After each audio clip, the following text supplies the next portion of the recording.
Yo, yo, yo. What's up, everybody? What it do, man? What's going on, Mithril? Ferret, what up, man? What's going on, guys? Happy Wednesday. How you guys doing, man? What's going on? Yeah. So, still just news today and tomorrow, and then we'll get back into gaming, dude. We'll probably start doing maybe Grounded on Friday. That might be the play, I think. So, if you guys want to play, can play, whatever, then probably just start Grounded Friday and play it through through the weekend, man. That's what I kind of feel like doing. So that's probably what the jam will be. Cool. So I know there's like for Ferret, I know you were planning on playing, and I know you probably got to work Friday, so I get that. Wait, what? Yo, Randomo, let's go. What, Mithril? Yeah. Oh, you're off Friday? Oh, dude, that's sick, man. Okay, cool. Yo, nice, man. Sick. All right. So yeah, well then that's perfect then, I think. I know you probably still have some stuff going on or whatever, but you can jump in and out whenever. Yeah, no, that was kind of my play, was to get back into gaming on Friday. And so I just want to do oh no, dude, no. Yeah, I know that. No. I'm feeling better, dude. I've been getting some things done. I got my record player out yesterday. I put that in Discord. Yeah. Oh, dude. Yeah, no, Ferret. Yeah, absolutely, man. Yeah, no worries, dude. Yeah, again, like, we'll play it all weekend. So I think that's the thing we were talking about before was, you know, it should be a chill game for all of us that are planning on playing. For anybody, and Mithril's got the same kind of thing, you know, where he potentially has stuff going on where, oh, sick. Okay, dude. Yeah, all right, man. Big weekend, dude. Sick. Okay, nice, man. Well, just whatever you know, whatever. You know, if you can pop in and play sometimes, then cool, man. If not, then we understand, dude. Absolutely. Yeah, no worries, man. Yeah, cool weekend, man. Yeah, we'll tell the wife happy birthday from all of us, man. And you know, dude, happy graduation to the daughter, man. That's incredible. Yeah. Big deal, man. That's a big deal. It's turning the page, man. A whole nother chapter, you know, starting for it's funny like how big of a deal, you know, high school seems at the time, and really, you know, in the grand scheme of things, looking back, it's like it wasn't. You know, like it really wasn't, but at the time it seems like a very, very big deal. And at the time, it really is. So, you know, tell your daughter we all said congratulations, and you know, I have no doubt that she's an amazing individual coming from the Ferret. You know what I mean? So, yeah, yeah, because college is really where it's at. You know, college is where a lot of the, and not that you need to go to college, but it doesn't even necessarily have to be college. There are a lot of other things that can happen that can give you that college kind of experience and vibe or whatever. But it's usually like that, like after high school, whatever you get into and start like progressing through life, and that's where you meet a lot of your longtime friends, and you get more of that life experience and really start adulting. You know what I mean? That's where that real experience starts coming in. You know. Oh, nice, dude. That's very cool. Okay, sick, man. Sick. All right, cool. Yeah. Yeah, I know, Mithril. I know, dude. Yeah. Oh, that's great, Ferret. Nice, dude. Fantastic. Well, yeah, I mean, oh, cool, man. That's nice. That's cool. I mean, I would love to see some of it maybe in our manga section or anime, you know, like whatever, the art section or whatever, if you would or her would feel comfortable sharing any of it. That'd be really cool, man. I'd like to see some of it if possible. If not, I understand, you know, but it doesn't have to be like all of it. Yeah. Oh yeah, that's cool, man. Whatever. I just love art, dude. I just love art. You know what I mean? So I would like to see some of it, especially just because, you know, it's like your kid and stuff too, so that's really dope. Yeah. Awesome, man. If possible, cool. If she doesn't want you to, I understand that, you know. Yeah, that's neat. That's neat. But yeah, so that's the play, dude. We'll just plan on doing Grounded starting on Friday. And we'll just we'll play it through the weekend, man. And whatever, I know, you know, even Mithril has stuff that can pop up on the weekends, you know, and I think Pinky's gonna play with us too, so I'll touch base with Pinky, and we'll just, you know, we'll play the game, and people can hop in and out as they need and can, or whatever, you know, and it'll be a good time. All right, that's what we'll plan on doing. Oh, okay, cool, dude. You can put them in either or the art section, whatever works, dude. Whatever you think's more appropriate, or it doesn't really matter. It'll work in either one, I think. Yeah. Okay, cool, Mithril. Yeah, nice, dude. Nice. Well, that ought to be a fun time, dude. We'll all get in there and we'll voice it up in Discord if you guys want, and we'll just have a good, nice, chill, grounded weekend. We'll all be grounded, okay? Besides Ferret. We'll let Ferret be ungrounded from time to time to deal with graduation and wife's birthday. Other than that, you're grounded, bro. Yo, dude, I look forward to it. I love Australian accent. I love Australian accent, dude. Yeah. Ferret's like the ground. Yeah, true, man. True. Yeah. Word. All right. Yeah, sounds like a good deal, man. I'm excited to play and get back to it. But it's been nice. It has been nice. I've needed a little bit of time off from the gaming stuff just to get some other stuff done. If you guys didn't see, yeah, I got my record player out yesterday. I had some stuff sitting around, like so this was, I got the record player out. I still had stuff from moving the apartment around and getting some stuff out of storage and everything. And so yesterday I took some time. I cleaned the entire apartment yesterday. And yo, Kayla, what's up, friendo? What's going on? So I cleaned up the entire apartment yesterday, and I unpacked some stuff that I had still sitting around and everything. So I got my record player out, man, and listened to some tunes on some records. Well, so that was pretty chill, man. That was nice, and got that done while I cleaned the apartment. Even did a little bit of a workout and stuff, so that felt good, man. You know, just things like that.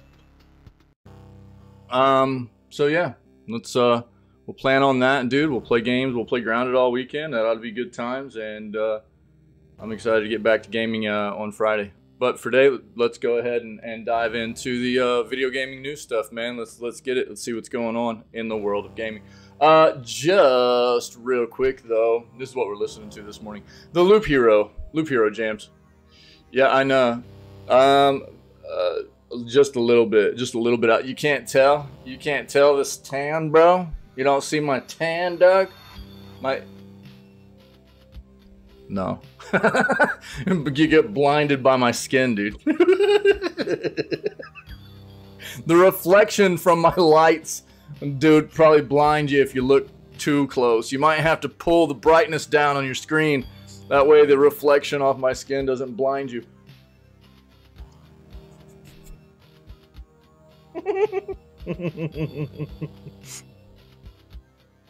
And the weather has been getting nice though. The thing is, like, we have like a community pool here at the apartment complex, and it's an outdoor pool. So, and dude, I love the water. I grew up around water, and I was on swim team and stuff growing up and things like that. I love water. And so whenever the pool's open, man, I'm at the pool all the time, dude. I'll get darker, you know. But like, it's just the fact that up here in the north of the U.S. where we live, dude, the pool's only open for like 2.5 months of the year. You know what I mean? Yeah. Oh no, yeah, no, that's cool, fair. Yeah, that makes sense, dude. I would have done the same thing.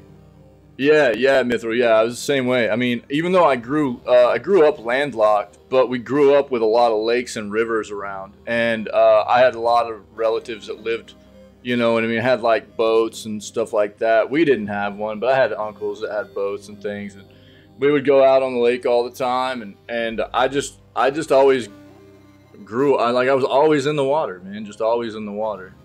And then I was fortunate enough in school to have the opportunity to like, and again, I'm from a small place. I'm not from a big place, but we had a nice pool at our school, and an indoor pool, and we had like a swim teacher and everything, and they'd they had a swim team and stuff like that you could get on. And so I got on swim team, man. I always loved it, yeah. Oh yeah, Mithril, yeah, dude. Are we brothers, dude? Are we brothers from another land, mother, dude?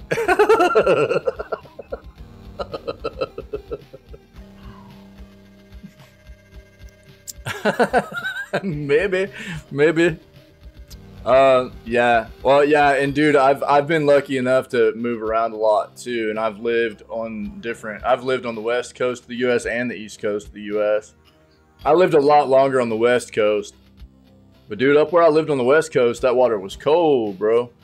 That water was cold. I lived up in Northern Cali, man, and that water was pretty chilly. Yeah. What was Kayla saying?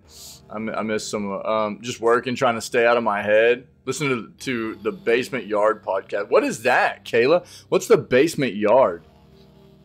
I've never even heard of that. Kayla, it's good to see you. I'm sorry that you're having maybe a little bit of a rough day. It sounds like that sucks. Yeah. Yeah, same here, dude. Yeah, I've lived like north, south, east, and west of this country, dude. About as far north, about as far south, and east and west of this country as you can get. I mean, I haven't lived all over it, but I've experienced most climates that you can get to in this country, man. And I don't know. California was probably my favorite, actually. But I like where we are right now, too. My thing is, dude, I really enjoy having, like, 4 seasons. I like having spring, summer, fall, and winter. Fall is my favorite season of all. I love fall so much. And where we were living before we lived here, so we've lived here for a couple years now. Where we lived before here was just summer, most of the year, stupid hot, really humid, and then it would get like pretty chilly and rain for a couple of months, and then it would just be summer again, and stupid hot and really humid, and it was just, I was not a fan, dude. Yeah, I've been a few different places in the world too. Not for real extended periods of time or anything, but yeah. Now, I was not a military brat though, but I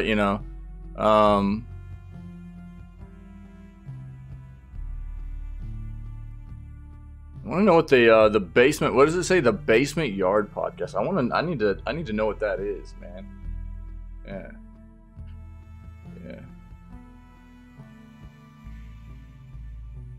But I do feel like, for a lot of people, I've stated this a lot before.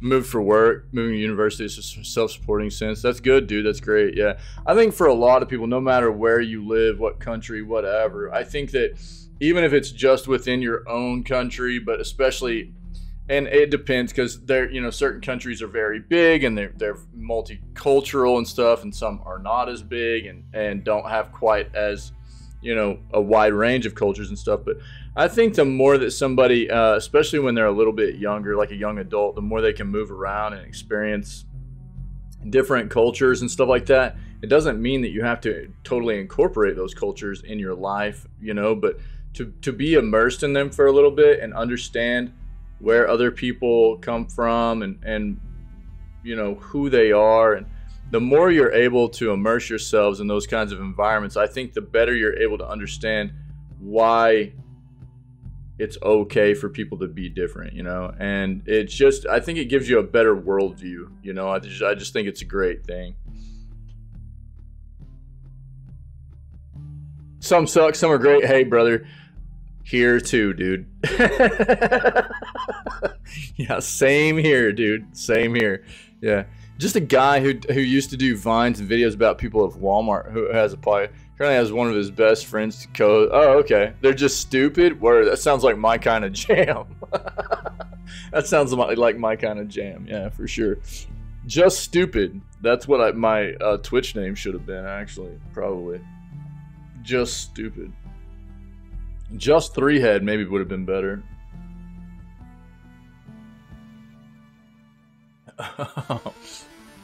Boy, I'm ready for some hockey on Friday, dude. I gotta wait till Friday for more hockey. Yo, Gabs, what's going on, friendo? Gabs here early. Gabs, what the crap? Are you in school right now? What are you doing? Are you in school? No, you're out of school right now. It's summertime, right? So you're not even doing school stuff. Yeah, what the crap? What are you doing? I'm not used to Gabs being here this early because usually Gabs is in school, and if she is, Gabs would be like, yo, I'm in school. I can't talk. Oh, you got off early? Are you still in school right now?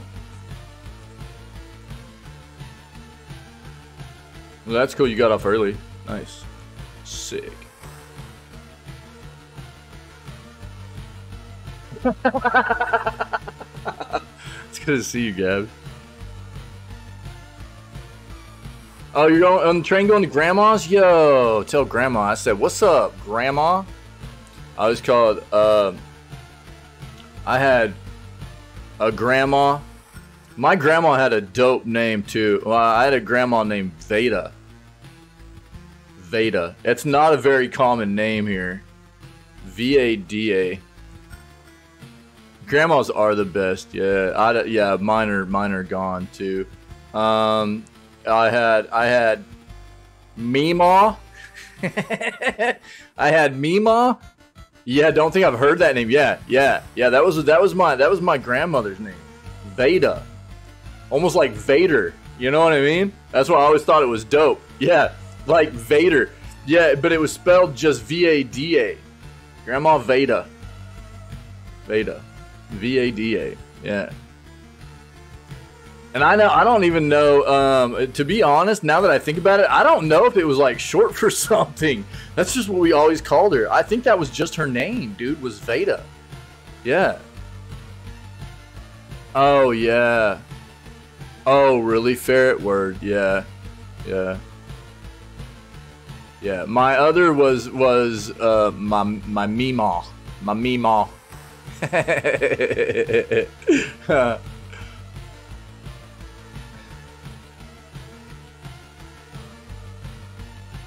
Yeah. Cool, man. Going to see Grandma. That's cool, man. Nice. It's good to see you. Wait, my mom and her siblings used to call your Gram Myrtle? Huh. Was that just like a kind of like a just like a fun name they used, or was it like actually, was there something behind it? Was that like,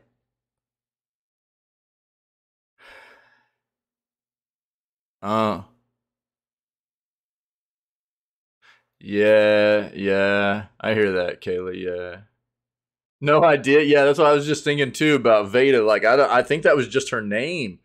You know, we didn't just call her. Usually, you know, if we were just talking to her, we would just call her Grandma. You know, but if we were referring to her to somebody else, it'd be like Grandma Veda. You know what I mean? It was, that's the way we always referred to her. It was like, that's Grandma Veda. And it was fun to say because yeah, it always kind of, it was almost like Vader, you know. she was really, really sweet though. She was really sweet, yeah. Oh, for real? Yeah, okay. Nice. All right, that's funny, dude. Yo, it's good to see you guys. I miss you guys. I really do. You know, not streaming all day here lately. You know, it makes me miss you guys. Believe it or not. Yeah.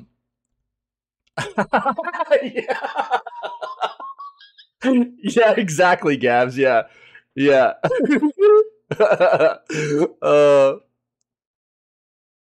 Oh, for real? Ferret? Wild, dude. Wild.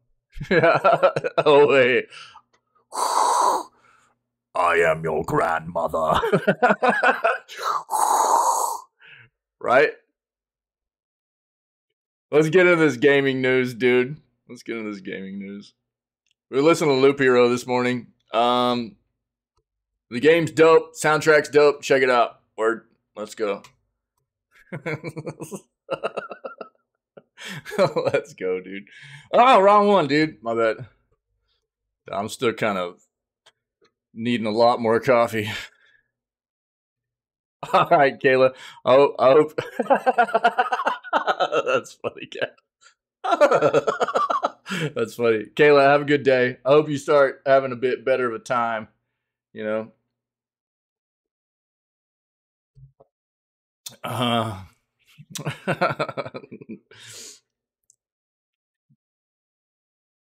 All right, let's see what we got, man. Just a bunch of furries. It's a furry train. She rides the furry train. Not because she's a furry, but just because, it's fun sometimes.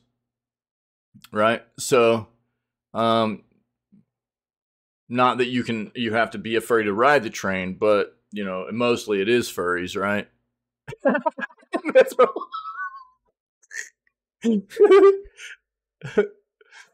Tootless.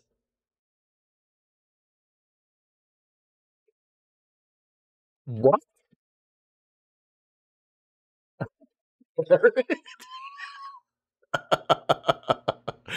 uh, yeah, I know, Kayla. I always want things to be better for everybody, though.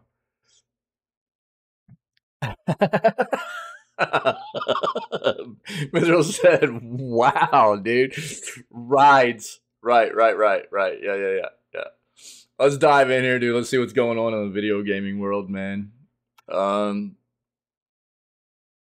we got some Overwatch 2 news, some new characters and stuff. Oh, and Blizzard has apparently axed their PvE hero mode. We'll pull both of those up.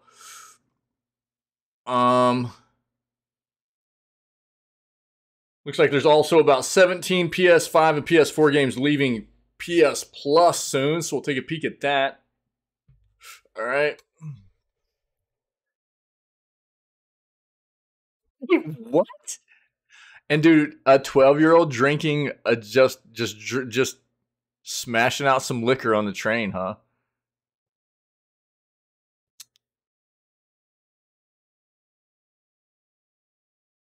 Why are they actually like did they do this on purpose, or are they just like dressed in orange and it makes them look like they're like convicts?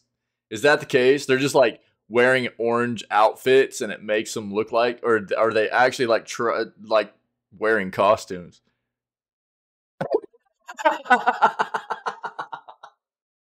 I wanna meet the Danish kids, dude. I want to meet the Danish kids. Yeah. Like they're just full on wearing costumes and like running around smashing some alcohol out. Okay, yo, it's not even close to. I mean, Halloween. Like, what's going on? That's wild, dude. That's wild, man. All right, seems good. Seems good. Look, okay, man. Sega considering pricing games at $70. I mean, that's not a surprise to anybody, is it? I thought basically every major developer at this point had, you know, switched over to basically saying that most of their AAA titles were going to be releasing at $70 at this point. Yeah, yeah, Mithril, yeah, dude. Oh, it's a tradition when the last grade in middle school graduates. Oh, for real? Oh, you were a nerd and didn't like me. Yo, I was kind of that same way though. Yeah, I can relate to that. I mean, I'm still a nerd. I haven't changed. I'm still a nerd. Um, yeah, Ferret. Thank you.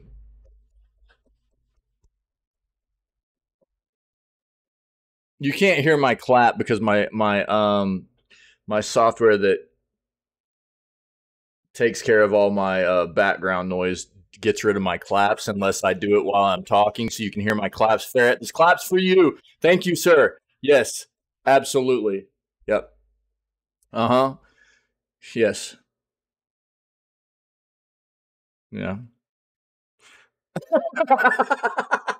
Yeah. Take a bow, sir. Fantastic. Uh, Yeah, Gabs, I was the same way. I was a big nerd, still am. So, but yeah, I wasn't a big fan of, and I grew up, I went to school the same place my entire life, you know, like grade school, middle school, high school, all of it, you know. So I grew up with the same people, and I liked some of them. You know, like I had people that I grew up with, and so I was cool with a lot, and it wasn't a big place, so, but I just wasn't real fond of a lot. You know what I mean? And didn't I just didn't really care all that much either. So it was like whatever. I just I was like couldn't really wait to get out of there, man, and haven't ever really cared to go back either. And when I do go back, I just try not to go anywhere where like I can run into people that might recognize me or anything too. I just don't care, man. I just don't really care that much. Oh yeah, yeah, yeah. Let's see this, dude. Do you mind it? Is she gonna care if I show it off real quick? Is that okay? Is that okay if I show everybody? I don't want to show it off unless you're cool with it and she's cool with it. That's fine. Oh, okay, yeah. Let's check it out, dude. Check this out. Oh yeah, bro. Sick. Check this out.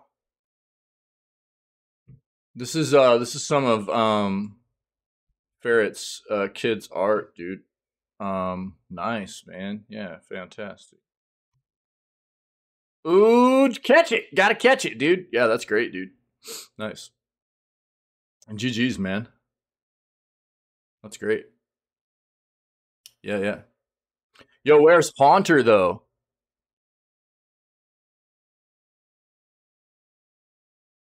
Just saying. If I could get a Haunter up in here at some point. Oh, she likes Gengar, dude. I'll take it. I'll take it. I'll take Gengar too. Gengar's dope. Haunter's my favorite, but I'll take Gengar too. You know, close enough, dog. If I could get a Gengar up in here, dude, I'll take it, brother. Yeah, yeah. Haunter's my favorite. Haunter's my favorite Pokemon. Is that a surprise to anybody around here? Oh no, she doesn't have to do that. I'd like to see the Gengar. Gengar is cool. If we could take a peek at that at some point, that'd be dope. It's not like a rush or anything, but yo, those are very good. Tell her GG's, dude. That's awesome.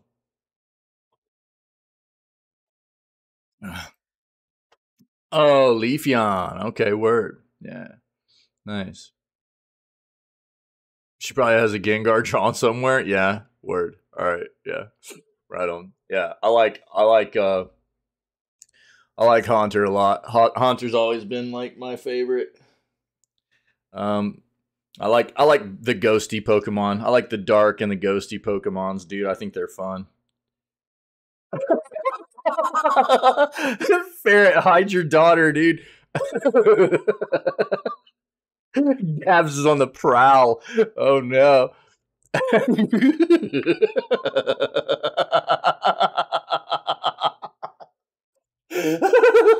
Oh, bro, that's funny.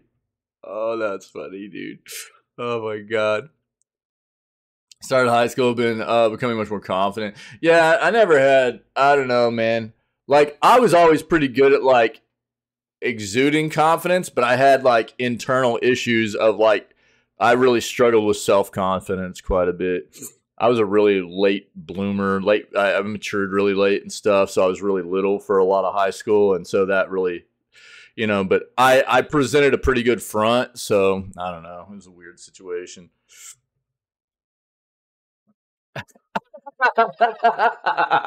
It's his daughter, yeah.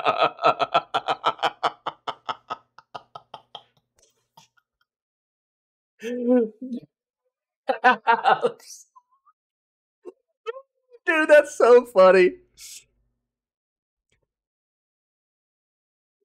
Oh yeah, dude, Mithril. It was like school was a struggle for me too. I mean, had it not been for like growing up where I grew up, and just knowing people and being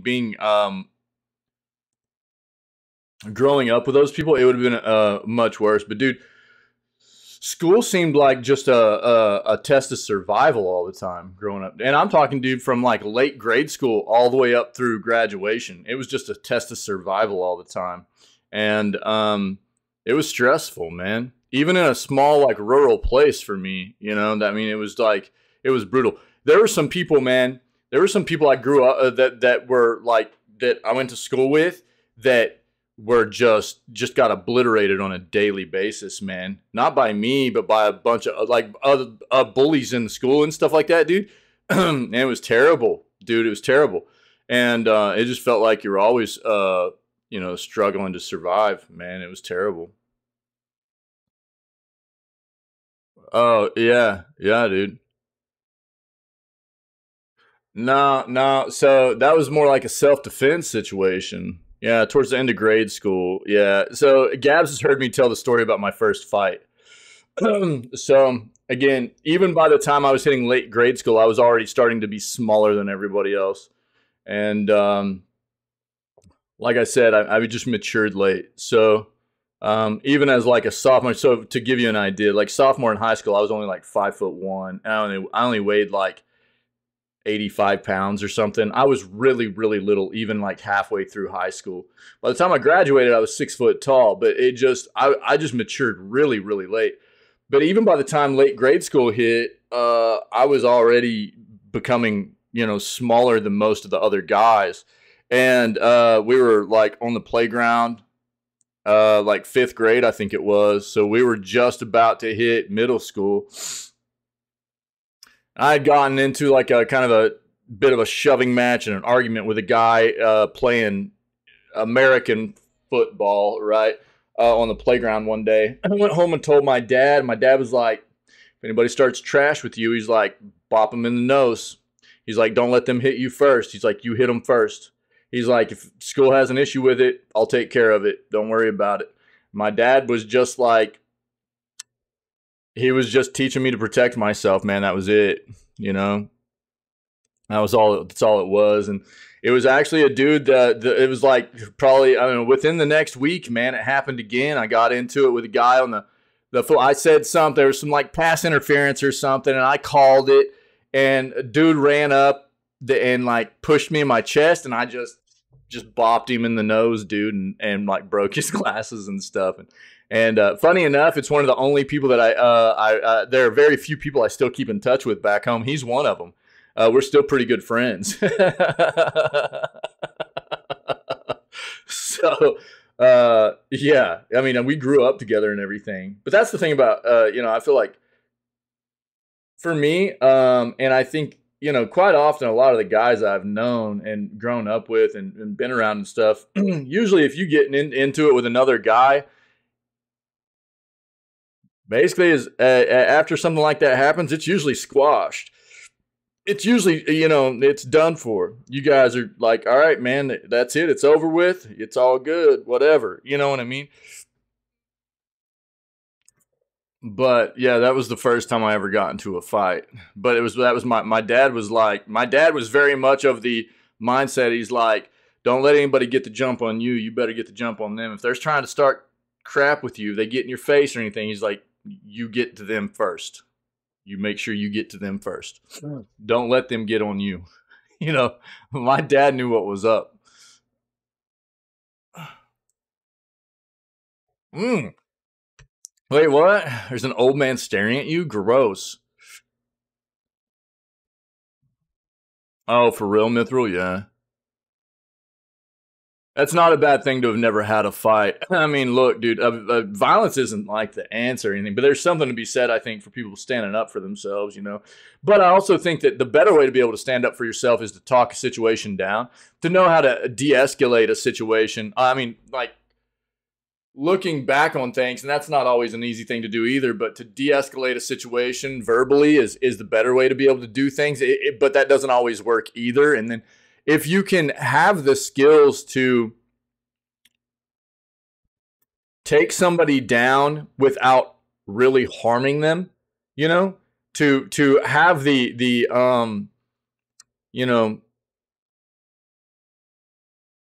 like the physical skills and the combat skills to be able to just kind of disarm somebody, whether them having a weapon or anything like that, but to be able to just get them into a situation where they can't harm anybody else, they can't harm you, by just doing that with your own body. You know, I think that's the best way to be able to go out doing things. But not a lot of people are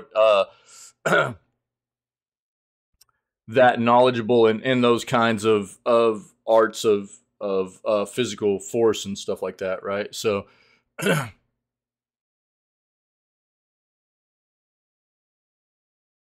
got to get into a fight with OA to be a good friend. Nah, dude, no, no, no.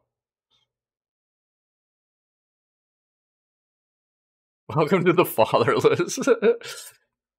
Yeah. Okay, let me catch up on chat here. Oh, dude. You're getting smorked by an old man? That's gross, dude.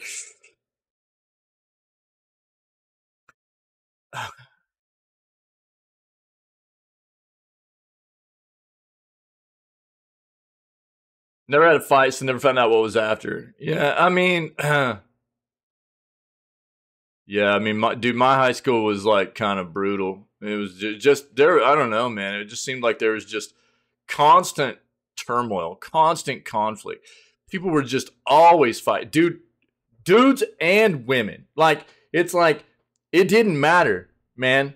There was just always fights, dude. Always fights. And again, I'm not from a big place, man. I'm from a pretty small place. Like pretty rural, man. And it was just always fights, man. I didn't have to get into too many really. But there were just always fights going on, dude. Nice, Gabs. Using those words. That's what I'm talking about. That's usually what it was, though, Mithril, right? It's usually the meatheads. Yeah, the meatheads, dude, packed with testosterone. 12 years old, running around with full beards, but they're like rocking one brain cell. Also, you know what I mean? You know, they're like, you know, and they just, I don't know. It's like that. That's the only thing they knew how to do. Yeah, I know, man. the rock bottom. Yeah, yeah, absolutely. Yeah, no doubt. Yeah, yeah.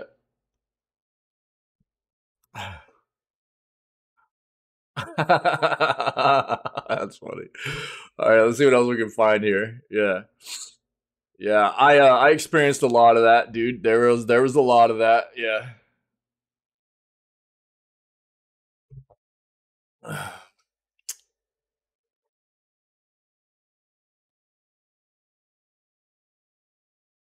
Oh, yo, that's wild. Yeah, it's really cool to see that mix. You know what I mean? Like the Uber athlete, but is like incredibly intelligent too. You know what I mean? That's a wild thing. Like who was the? I think he was an offensive or defensive lineman. Hold on.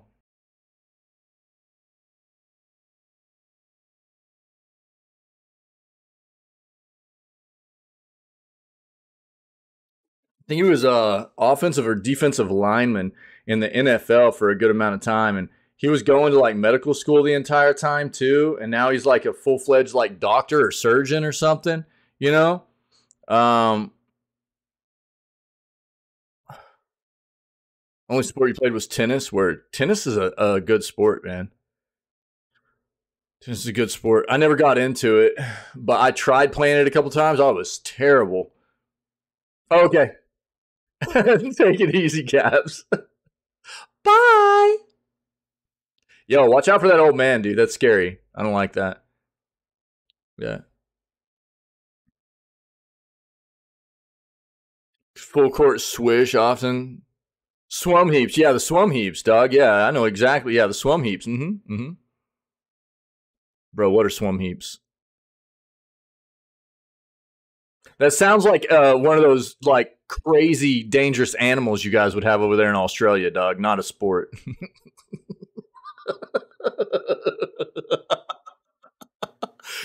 He's gonna follow you out. He better not, dude.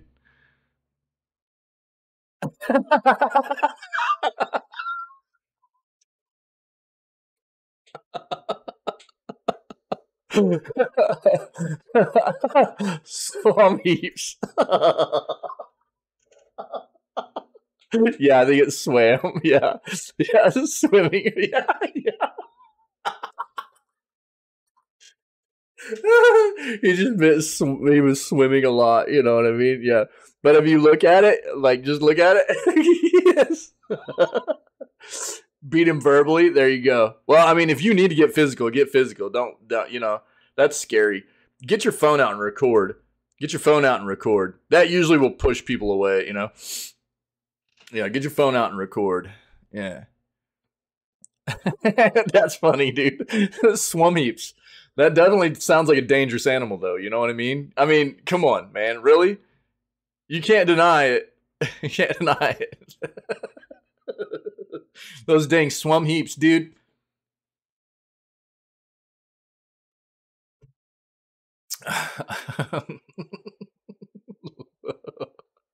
That's hilarious, dude. I love it. That's great. Let's see what else we got. Yo, Gabs, be careful for real. If you need, like, pull your phone out and record that fool. Old creepy guy. Jesus.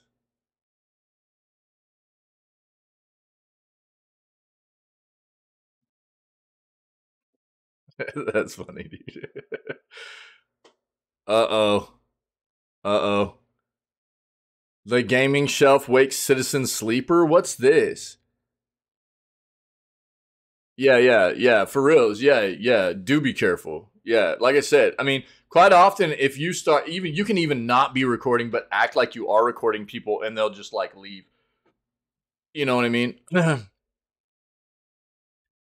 What it was this old man was probably just like staring her down because Gabs is like hee-hawing on the train and laughing, and like nobody has any idea what she's laughing about because she's just like hanging out in the stream on her phone on the train.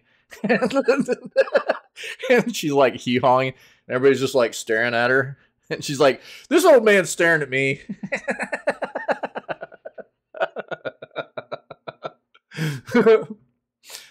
And it's just because nobody has any idea why she's like hee-hawing the whole time. Yeah, yeah, okay, I missed it, Ferret. My bad. My bad.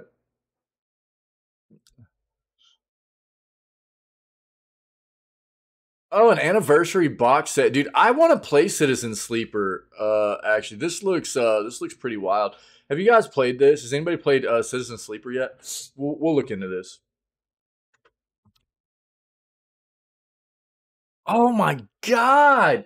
Yeah, because it's like what I think. What is it? Is it 700 US for the top of the line? 600 for the lower model, I think. So yeah, god dang, dude. Oh, really? Fair here. Yo, check it out. We'll pull it up real quick. Gabs, be careful, okay? If you're still hanging, be careful. All right. Let us know. Let us know when you get to grandma's, please. All right.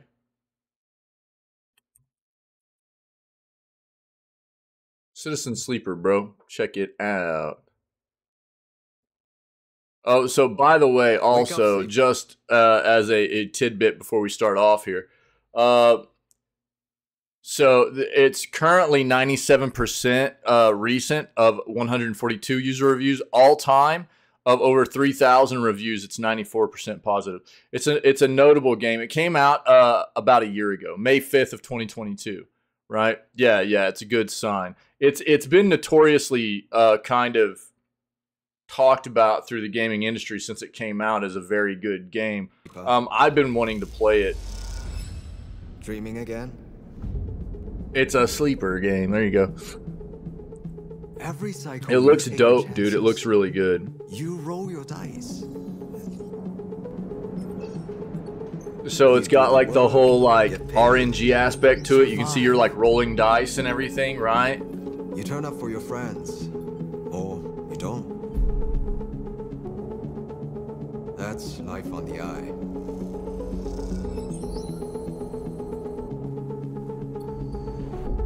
Wake up, sleeper. Your body is dying. Planned obsolescence. A as an ARP's gift for its escaped workers. But we can fight this. You can remake yourself here. They don't own you anymore. Wake up, sleeper. You are hunted. Break their locks. I don't know for sure. I think as far as the main character goes, noodle manufacturer, yeah. As far as the main character goes, I'm not sure. I don't know a ton about it yet, but there's like a lot of different characters and stuff. So we'll look more into it. But just so you guys get a taste of like what's in store, well, I'll pull it back up and we'll look more into it. I'll go ahead and link it for you as well right now, but I'll link it again. It's an 82 on Metacritic, pretty solid. And whenever I pull that article up, we'll dive deeper into Citizen Sleeper and get some more info. We'll get a bit dirtier with it, okay? Get real dirty, guys, you know?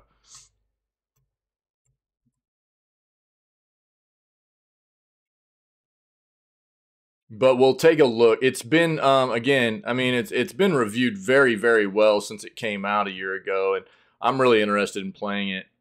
So it's something I'd like to throw on the list as a potential playthrough. I wonder, we'll take a look at, we'll get a bit more information about exactly what the story has to offer, what's going on, what the anniversary set coming out has, and maybe like how long to beat, Metacritic, stuff like that. We'll take a look at all that stuff whenever we get to the article, okay?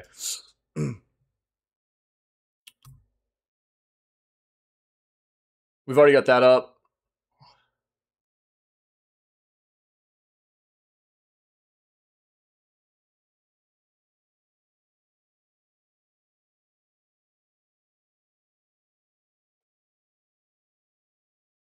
Ferret, when does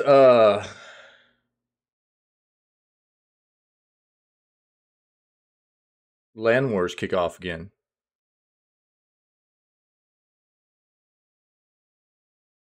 I doubt I'd be able to make it, but not just for me, but for maybe the community as well, just to have an idea. End of July.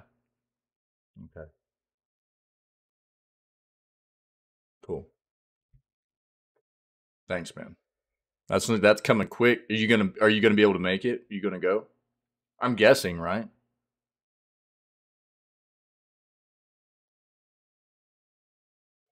Oh, you'll be on vacation? Oh, family reunion. Brutal. I'm not a huge fan of those anyways.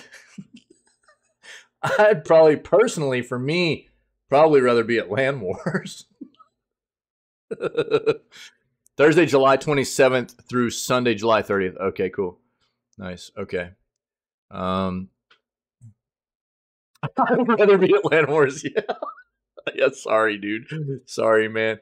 I might try to like post that in the Discord or something sometime pretty soon. Let me see if I can pull it up. That way if people are interested. There we go. Yeah, I'll pull this up. We'll talk about this.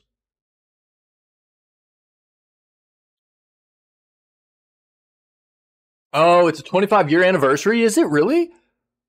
No way. Sick, man. I knew there had to be one coming up before too long.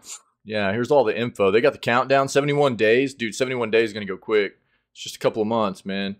Yeah, okay, cool.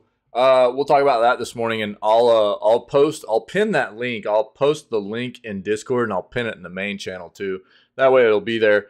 That way, if anybody needs to know more moving forward, or wants to know more, or needs links or whatever, we can always just reference them to the Discord main channel and just let everybody know that it's pinned in there, okay? But I'll do that today. Game Pass, May games revealed. Take a peek at that.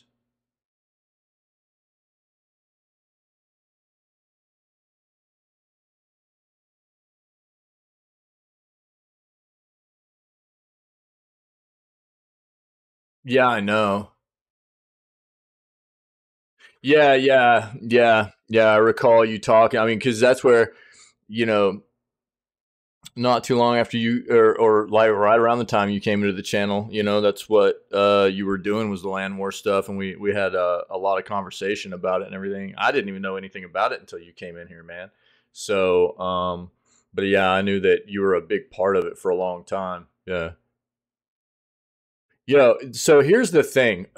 What's really kind of funny about it is that um, what I would potentially, depending on if the community continues to grow, and our community here, if it continues to grow, and you know what I would potentially like to do, and I've thought this ever since I started streaming initially, I would like to do anniversary streams moving forward as LAN parties. So get like long-term members, mods, myself, and we just like rent out like a conference room or something for a weekend, you know what I mean, around the anniversary. And we just do like a 2 or 3 day stream or whatever, where we just do like LAN party stuff. And we just hang out, and we, maybe even do it as like a charity event or something, you know what I mean, where whatever money we can raise during that time period, we just donate to whatever, a number of different charities or something like that, yeah, exactly, and I know that we've got a lot of members from all over the world and stuff, so it wouldn't necessarily be maybe easy for everybody to make it, but for anybody that could, I think it would be very, very cool. And I've wanted to do that, in as an idea. In theory, I think it would be a really cool thing for us to be able to do, because I'm the same way, dude. I mean, I miss doing lands and stuff like that from back in the day. I don't really do them, and I haven't done them for a long time.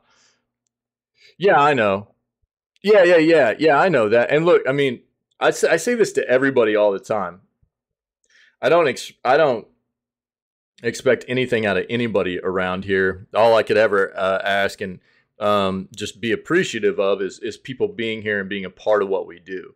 So people that contribute in any kind of means monetarily is above and beyond, right? So people just being here and being active and engaged, and being a viewer and stuff, dude, that is amazing, and I couldn't ask for anything more than that. So that means an incredible amount to me.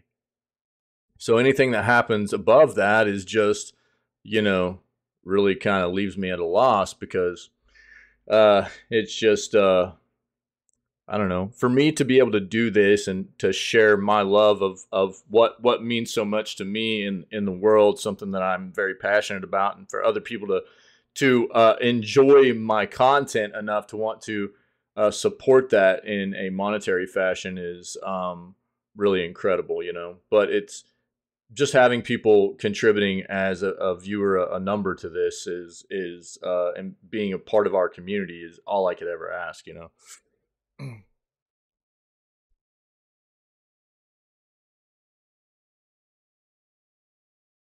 Oh, did you really, Fair? Oh, sick. Yo, Mithril, I appreciate that, man. Yeah, I mean, you guys are amazing, dude. And even though I needed this time off from doing the gaming stuff, because I just needed some time to focus on other stuff, and everybody's always really, the community members, our community members, are really always very understanding of whenever I need to take time off, because I don't take time off very often, but when I do, you guys are really understanding, and I appreciate that. This was just one of those times where I was feeling a bit beat up. Things had taken a back seat for a while that I needed to focus on, and I appreciate that. And I've been, it was important for me to still stream a little bit, even though I'm not gaming. And dude, not playing games right now feels really, really weird. And not getting to hang out with you guys all day feels really weird. I miss you guys. But it has been nice being able to focus on getting some other things done and get some of that weight off my shoulders a little bit, because it just feels like things have been piling up a bit too much,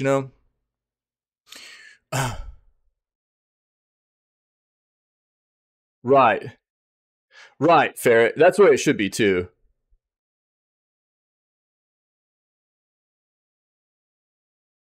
speaking about the land wars thing and how it should be about community. And that's what I've always tried to make, you know, the priority about this community too is, you know, I care about you guys and that's what I always wanted this community to be first and foremost is, you know, obviously we're all here because we have common interests, right?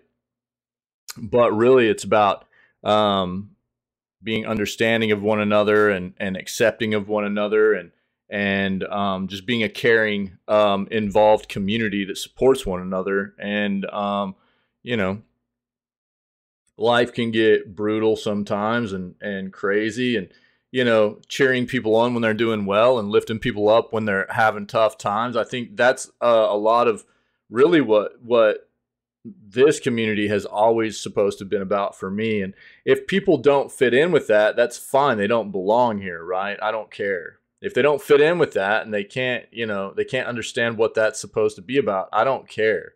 You know, they just don't belong here. But I do feel very fortunate, you know, and I think that goes right along of the lines of exactly what you're talking about with the way Land Wars is set up. It's not about, you know, a competitive environment or anything. It's about, you know, a community. It's about finding that common ground for people, right? And I love that, man. I would love to come to Land Wars. Yo, now we got to try to get Mithril there with us, dude.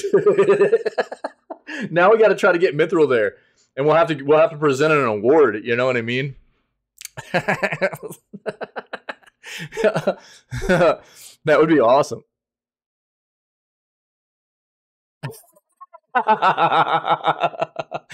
And swum heaps, dude. I just saw that. That's funny.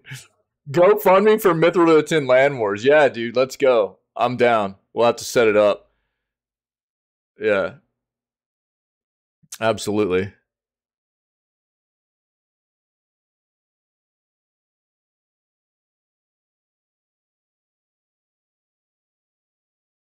Yeah, let's get it, dude. All right, let's see what else we got here. I'm not going to dive into this. What I'll tell everybody is, and I know most of us are tech junkies anyway, so this isn't like anything new to us. There are tons of applications out there for what this is. This is just an emulator, right? For any of us that are familiar with tech, this is just an emulator that is being manufactured, right? It's probably built on like a Raspberry Pi platform or something. I would be willing to bet it's probably built on a Raspberry Pi platform. But you can build one yourself, which I would recommend, especially for people that aren't real familiar with now technology. That we're friends again, is it okay if I pet you? Holy crap, dude. Thanks, dude. Oh, nice, dude. Yo, I'll pull it up.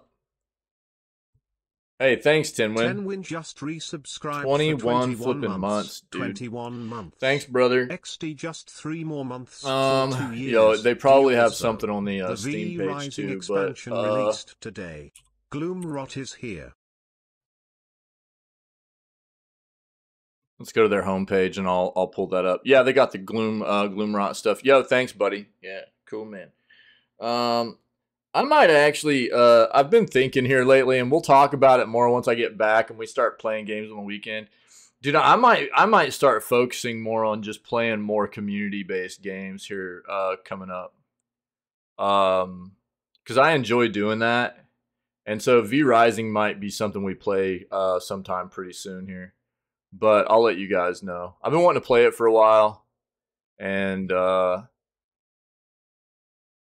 I might take a bigger focus at trying to get more community-based games going, multiplayer-based games going and stuff, rather than what I was doing before, where I was always like single-player campaign stuff through the week, and then sometimes multiplayer stuff on the weekends.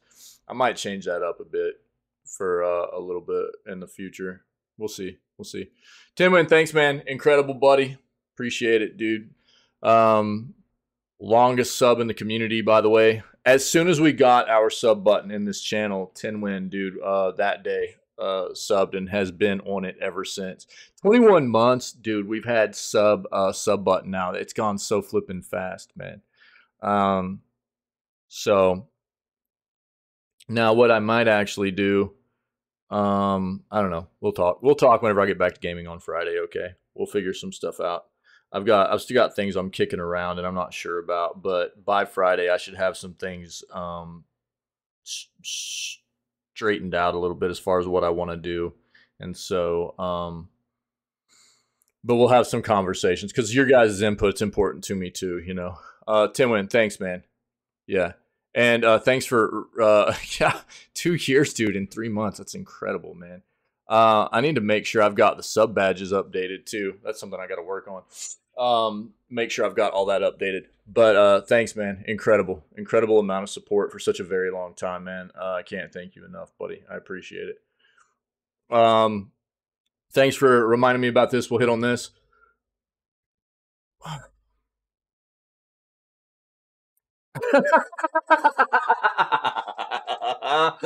Oh man. I haven't completely ruled that out. It's not at the front of my list. You know that. I haven't completely ruled that out though.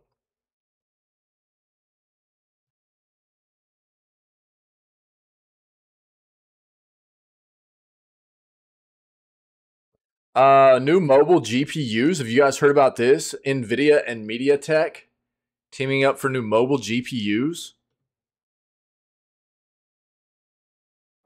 No, I expect that, dude. I expect that. Yeah. Yeah.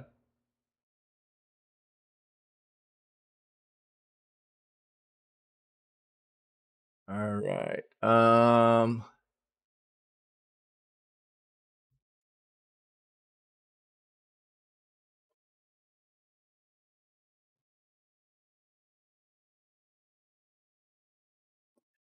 God dang, dude.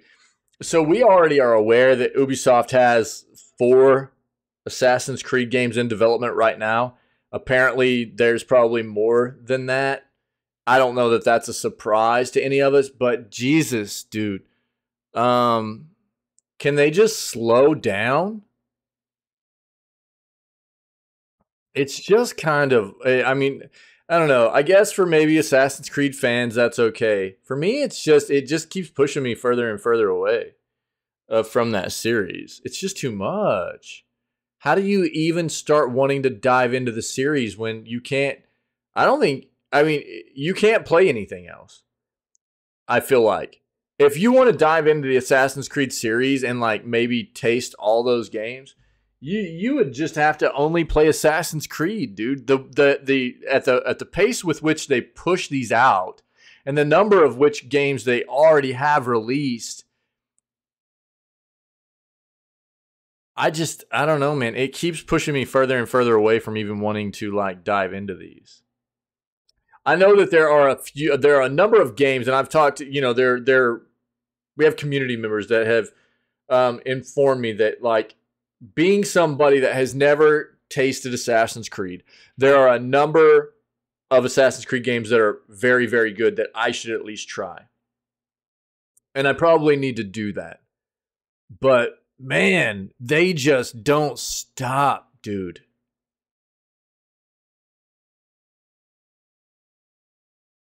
It's just more and more and more. I don't know how anybody gets hyped about it anymore. You know? I understand that like with these kinds of series, right? I mean, that people, these beloved series, I think there's something to be said for, not making people wait too long between, iterations within the series, new games and stuff. But man, I mean, I think there's also something to be said for letting people have enough time to get hyped between releases too. And it just doesn't seem like Ubisoft, to me anyway. I mean, I don't know. What was Valhalla? Was that their last one? I mean, it's been a while since Valhalla, right? 6+ years Zelda. Yeah, I mean, but I mean, you see what it does too, right? I mean, you can see how it can work very well. And maybe I'm a bit off here. I need to let's look at all their releases here. They should list them, right? I mean, guys, look, dude. Look at this, dog. Look at this. 2007. This is their main series. 2007, 2009, 2010, 2011, 2012, 2013, 2014, 2015, 2017, 2018, 2020, 2023. So Valhalla was 3 years ago. So at least there's that. There's that. And they've kind of, it's been like 1 year, 2 years, 1 year, 1 year, 1 year, 1 year, 1 year. I think that's where it's at. That's why it seems like that to me, because it was just like one after the other, after the other. You know what I mean? And then the spin-offs too, though. You know, it's like 8, 9, 10, 11, 12, 13, 14, 15, 16, 17. And 16 had 3. 14 had 2.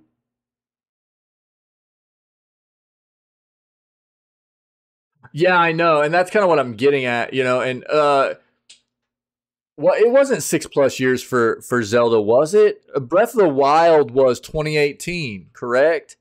So that's 5 years. That's 5 years, I think. Let's see.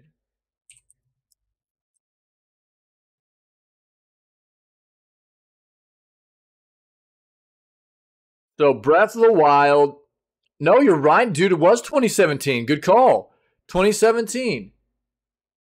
So 6 years. Yep. 6 years. Very good call. Why was I thinking 2018? Yeah. But, I mean, I guess this kind of also kind of proves what I'm talking about. That you see how many people have been so flippin' hyped for another Zelda game, right? Just smack on 6. Yeah, you're right, dude. Yeah, I mean, we're a little bit over now, actually. But, yeah, you're right. You were on the dot there, dude. I was off. I was thinking 2018 for some reason. But so good call, Mithril. Thanks, buddy. I mean, I think this just goes to kind of prove my point, though. Like when you talk about the amount of time that Nintendo has taken, and maybe that's a little bit long, you know. I do feel like that's maybe a little bit long. But to be fair, I would rather a developer take that long to release a very hyped AAA game and it come out and feel good rather than take 3 years and release a very hyped game and it feel terrible. So look, I mean, which one would you rather have, right? But at the same time, I mean, how do you get hyped about a game that I'd rather have 6 years in between a series that I absolutely adored and loved? And I think, you know, casual gamer is our like resident, you know, Legend of Zelda aficionado. I mean, he's absolutely in love with that franchise, you know. And I think he would probably say the same thing. If you were going to have it one way or the other, you know. Right. Well, right. Yeah, that's what I'm saying. Yeah, absolutely. Absolutely. Yeah, Mithril. Yeah, I think that's kind of what I'm getting at. Is like, if you could have it one way or the other. Or would you rather have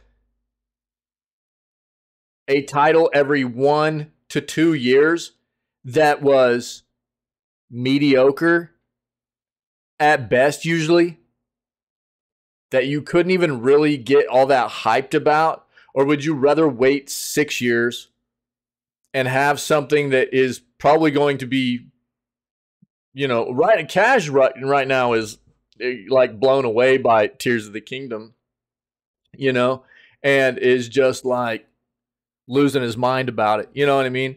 I'm willing to bet he would probably say, you know, and I think a lot of gamers feel that way, right? Is like, and that's where I just keep seeing Ubisoft do this with Assassin's Creed, and it's like, man, which again, like we just looked up, it's been 3 years. It's been 3 years since they came out with Valhalla. But at the same time, you know, what a lot of people hated about Valhalla is the fact that it's like never ending. There's just like literally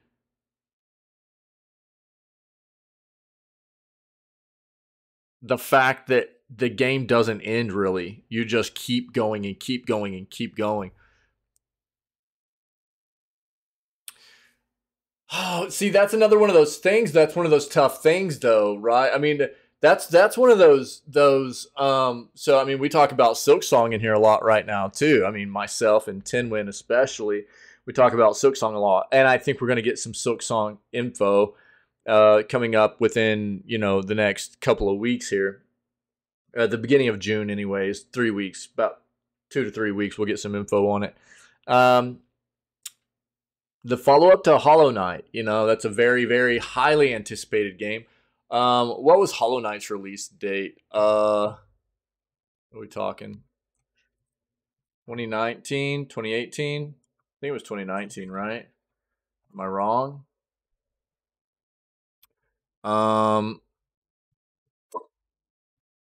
it was 2017, dude. I was off. I was way off. Released 2017.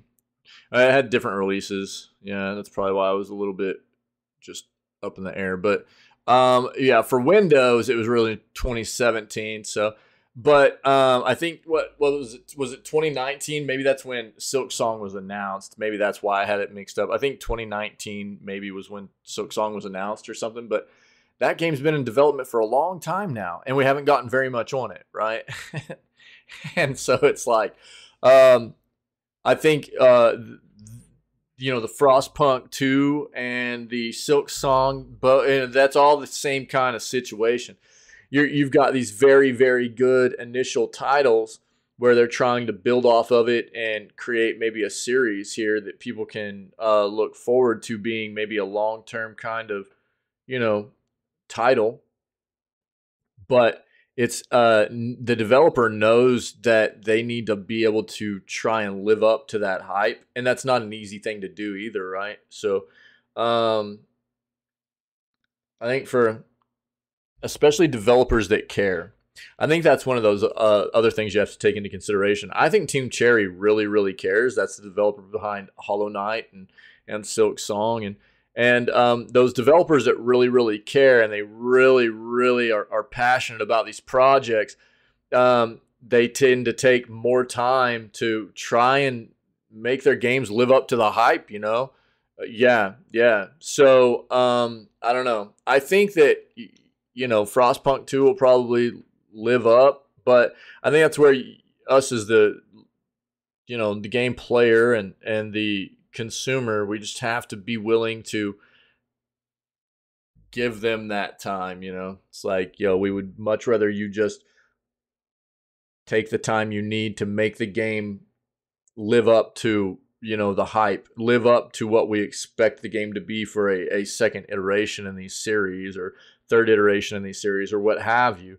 We'd much rather them take the time and the game be amazing than push it out too early and it not perform well or be a bit lacking on content, right? Right. Yeah, for sure. Yeah. All right. Let's see what else. That's all I'll say on that front. I mean, yeah, I think that we're seeing right now even the mainline, but we saw that what was last year? I think it was last year they hit like their 15-year anniversary or something, wasn't it? It's something like that. But dude, they have so many, like 12 mainline titles, 17 spin-offs in like I think it was 12 years or something. I don't know, dude. It's a crazy stupid amount. And then we already know that they have 4+ Assassin's Creed games in development too. It's like, it's really hard for me to, and I know that Ubisoft is a massive development company, but it's still hard for me to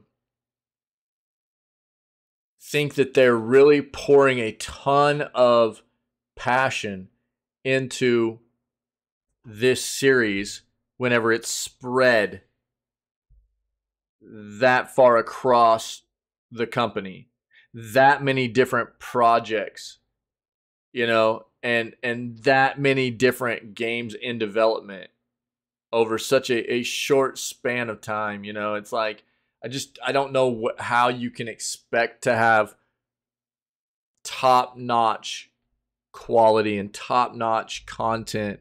I just don't really expect it.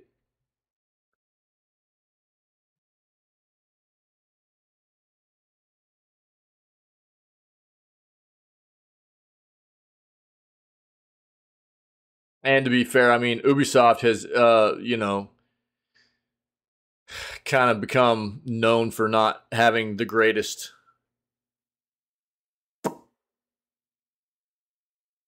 performing in content in their games over, you know, the past few years anyways.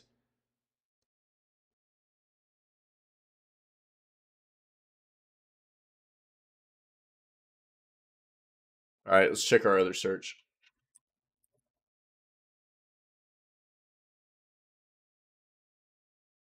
Yeah, we talked about this yesterday. Yeah, not a surprise.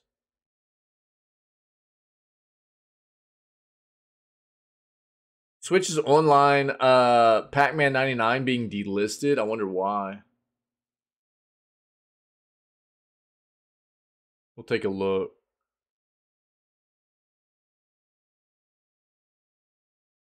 Oh yeah, no, yeah, all good, Ferret. We probably only got about that long left, anyways. But yeah, understandable, dude.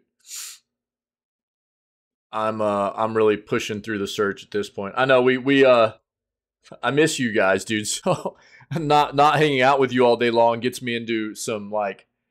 We tend to like sit here and talk at the beginning of the news section a little bit longer than we might normally, you know. But we're about done with our search, and we'll dive into these articles here, man. So I'll get you as much news as I can before you have to bounce. How much is a Wii worth? You know what's funny, dude? My daughter was hanging out playing the Wii yesterday, and she was playing some like old school games she used to play when she was really little. And, you know, she was just like taking a bit of a nostalgic kind of dive back into some of these old Wii games she used to play. My son will still hop on there and play too, you know. Yeah, there's like some old games he used to play and everything, but it was funny watching her play some of these old games that I hadn't seen.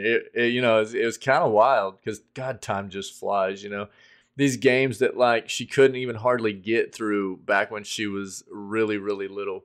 You know, and she'd have to ask us to help her a little bit sometimes and stuff. And she was even talking about, she's like, I remember when I couldn't get through these games because you guys would have to, you know, you guys would have to help me and everything. That's pretty wild, man. The Wii was great console. We've already talked about this. Old school Mickey Mouse inspired FPS game announced? What? That could be fun.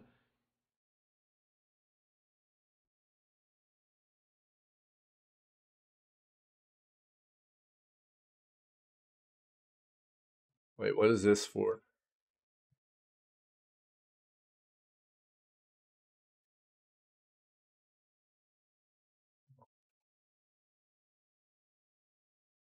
Okay, we'll take a look at this. Some Warhammer stuff. All right.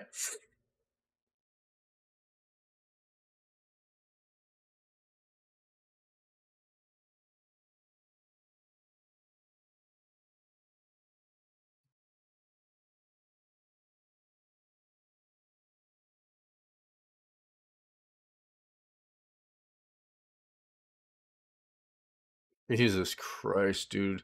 People are still throwing a fit about this. Are you serious? God dang, dude. Burning Shores vocalist suffering hateful DMs from players. Jesus Christ.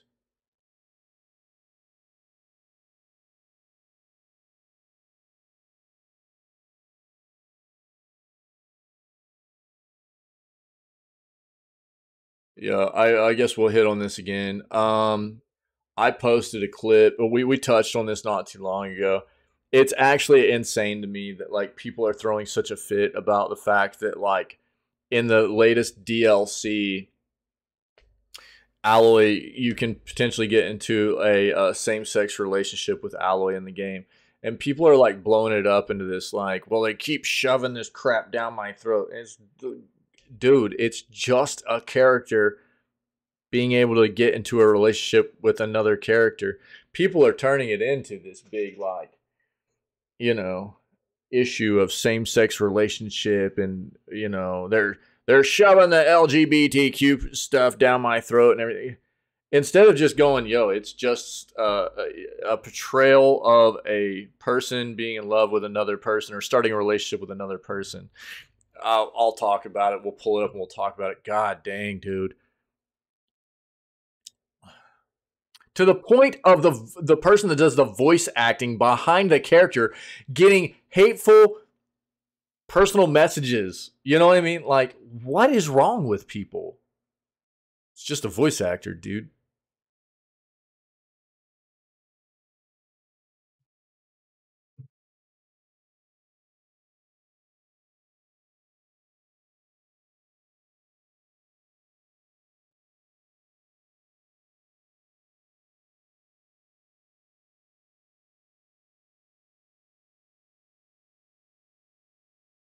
Ooh, Diablo 4 lore video. Let's go.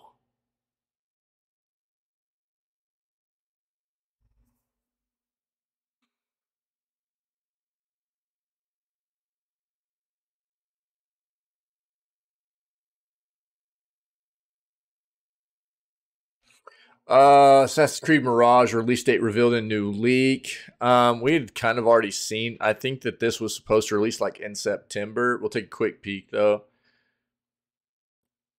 Layers of Fear will launch for PS5, and we'll see what other platforms there.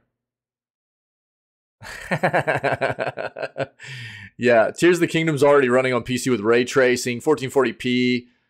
Yeah, like we already know. Yeah. Honestly, I mean, I would rather play that game at on an emulator, to be honest.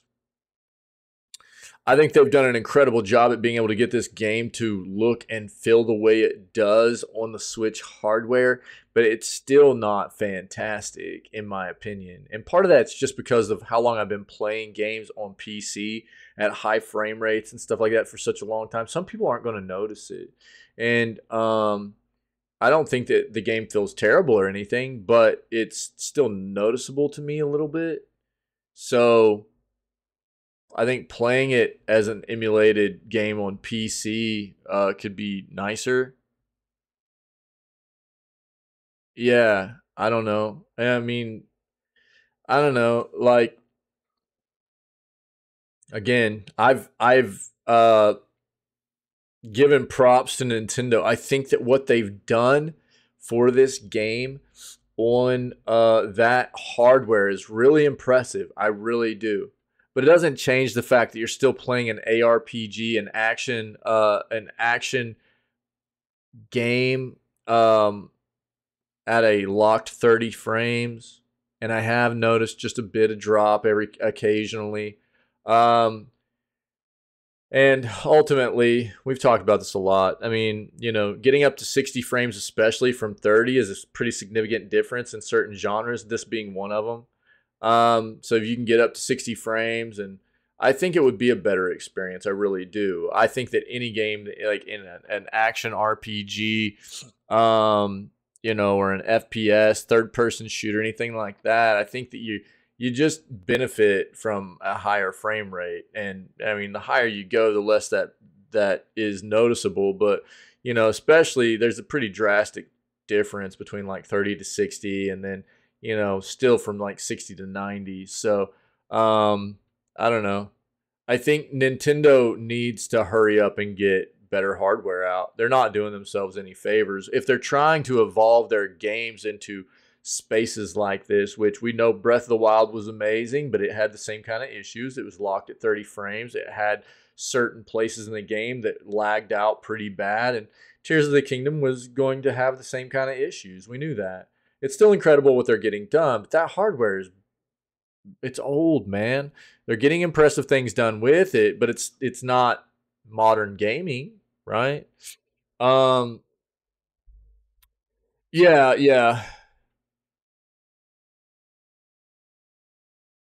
Yeah. I mean, aside, like, I'll just take Tears of the Kingdom out of the actual equation here. I'll take. You know, I've been saying for years now that the Switch looks dated. About any game that comes out looks dated. That the nothing on it looks real smooth. It's old hard. It was always underpowered hardware, And it's old now too. Even though the Switch is just going on 7 years old, the hardware is going on 8 years old. It's mobile hardware. We all know that, right? And so I think about anything that's come out on the Switch over the past few years, especially, it looks dated to me. And so not only can they not push the limits of what modern gaming can actually do, even if they wanted to, but they're also locking themselves at what an old standard of frame rate too. So. Well, yeah, I mean, look, and I've said this over and over. So, the Switch is an amazing platform. It really is. It's an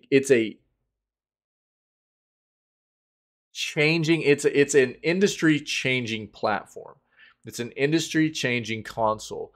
The way it has served a dual role, a dual purpose as a handheld and a traditional console role, it's really impressive. And the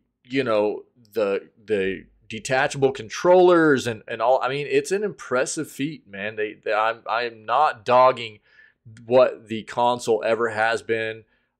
It's aged. And it was never going to age as well as big, chunky, power-hungry hardware ever would anyways. So, and I mean, you just can't get that kind of hardware into a mobile device. So inherently, it just wasn't going to age as well either, right? It was going to age a bit faster. So, I'm not dogging the Switch for what it is. It's impressive what Nintendo has got done. But I do think that it's unfortunate that they've tried to just stretch it out so long. I mean, when you talk about the technology that's come about in the mobile sector over the past even few years, and they're just still trying to stretch this thing out, that's what kind of gets me a bit like, come on, man, of a company that's like at the head of the console market, really, Nintendo, and they just want to keep dragging it out, and they're pushing the envelope of their games now into these big open world environments of games that could really benefit from a higher frame rate, but they just don't want to, they want to stretch it out. They don't want to get new hardware going and stuff, Oh no, we know it won't, dude. It won't. It won't have backwards compatibility. If it does, dude, I'll be so flippin' surprised. But that they know how much money they'll lose on that front, and that's even as gross as it is. Because again, for me, and I've talked about this time and time again, if you own a game on Nintendo, you should own a game on Nintendo. That's just like PC. You own a game on PC, you own a game on PC. You don't have to worry about a version of PC. I feel that way across all platforms. If you own a game on Nintendo, you should own that game on Nintendo. It doesn't matter. So it's like, and this is the way I see it. Even if you own the physical copy, you should, and with the way they have online platforms set up now, it should be able to take some kind of unique identifier from that physical copy you have and go, cool, you've got this. And you might need to rescan it from time to time, but therefore you should have that physical copy you can run. You should have a digital copy of it that you can play on any platform moving forward that game is able to run on. That's the way that should work. But instead, obviously, they make you double and triple dip, and they come out with a new online platform all the time. And you're right, Ferret, that is the big question. They're saying they're not going to have a new online platform for the next console. We'll see how that goes. But I really don't think that's going to change the way they still go about making people not have any kind of backwards compatibility. So, I don't know, man. We'll see. I'm not real hopeful, dude. Just because the history of what Nintendo's done, they're just real gross about that kind of stuff. They could surprise me. Never say never, I guess. But I mean, you know, because history, you know, it tends to repeat itself, and whenever you see these trends from these companies, you tend to just have to go on the fact that they're just going to keep doing the same thing, right? So I don't know. We'll see, man. Oh yeah, Mithril. Yeah, I can understand that too. So I don't know. I think this is where people need to understand is like, and the emulation thing. Yeah, buddy. Yeah. The emulation thing is like people. If people are not familiar with the way this works, emulation is fine as long as you own the hardware, the original hardware, and the game. So as long as you own a Switch and you own Tears of the Kingdom, you can emulate this game all you want. And the reason people are emulating this game is because it runs much better on more powerful hardware. Which I think just goes to show you how much people are ready for a new Nintendo platform. Games like this deserve higher frame rates. They just do. Let's go ahead and dive into these. Diablo 4 lore video introduces the struggle between hell and heaven leading to Sanctuary's creation. Today, Blizzard released a new video. This was probably yesterday, I'm guessing, but released a new video dedicated to its upcoming and massively anticipated RPG Diablo 4. This time around, the video is all about the lore and specifically about the demons and archangels that animated the eternal battle between hell and the heavens that ultimately led to the creation of Sanctuary. It's a look into Diablo's rich backstory with the promise of further episodes coming down the line. You can check out the video below. Let's go. Let's see it. You traveled 8 minutes? Yo, whatever, dude. We'll watch it. Life has taught me well that evil is inevitable and can never be truly destroyed. It can be I don't need more coffee, dude. It can be thwarted. It can be driven back. Oh, yo, I want to refresh my coffee. I'll be right back. Men are weak. Evil is seductive. And those who would do nothing in the face of malevolence are cowards. You seek a weapon against the darkness rising in Sanctuary. The only thing I can arm you with is knowledge. So when evil finds a foothold and flourishes once again, at least I can say it was not due to ignorance. For untold eons, an eternal conflict has raged between the demonic hordes of the burning hells and the angelic host of the high heavens. Scholars have spilled gallons of ink and spent their eyesight in dim scriptoriums, writing and debating how these two factions began. Okay, sorry. What came before them, before What us. did I miss? It is said the first being, Anu. That only took me a sum of minute. All things, good and evil, light and dark, physical and mystical, joy and sadness, the one. Anu wished to be free from the malignance of evil, and so separated and expelled the darkness within. But what is cast off does not simply disappear. Stay a while and listen. That darkness found its shape in the seven-headed dragon, Tathamet, the prime evil, who fought ceaselessly with Anu to their mutual destruction. It is said, when the remains of these two titans settled, the universe as we know it came into existence. All the realms of the high heavens, the burning hells, and pandemonium. Tathamet's blackened husk gave birth to the burning hells, and each of the seven heads transformed into the seven great evils, each with dominion over their own realm.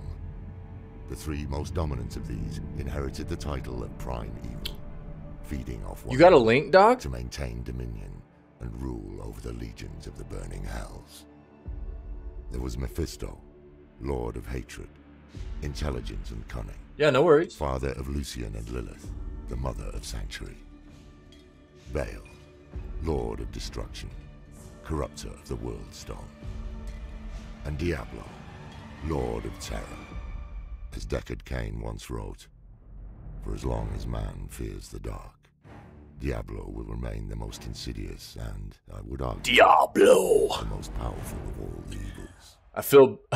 The four lesser evils, no less I really want to dangerous play to this the people game, of dude. Sanctuary, and not Just to be gotta stick to discounted my on the guns. basis of their title. Underestimating Tree their boobas. abilities and intentions is a sure path to our destruction.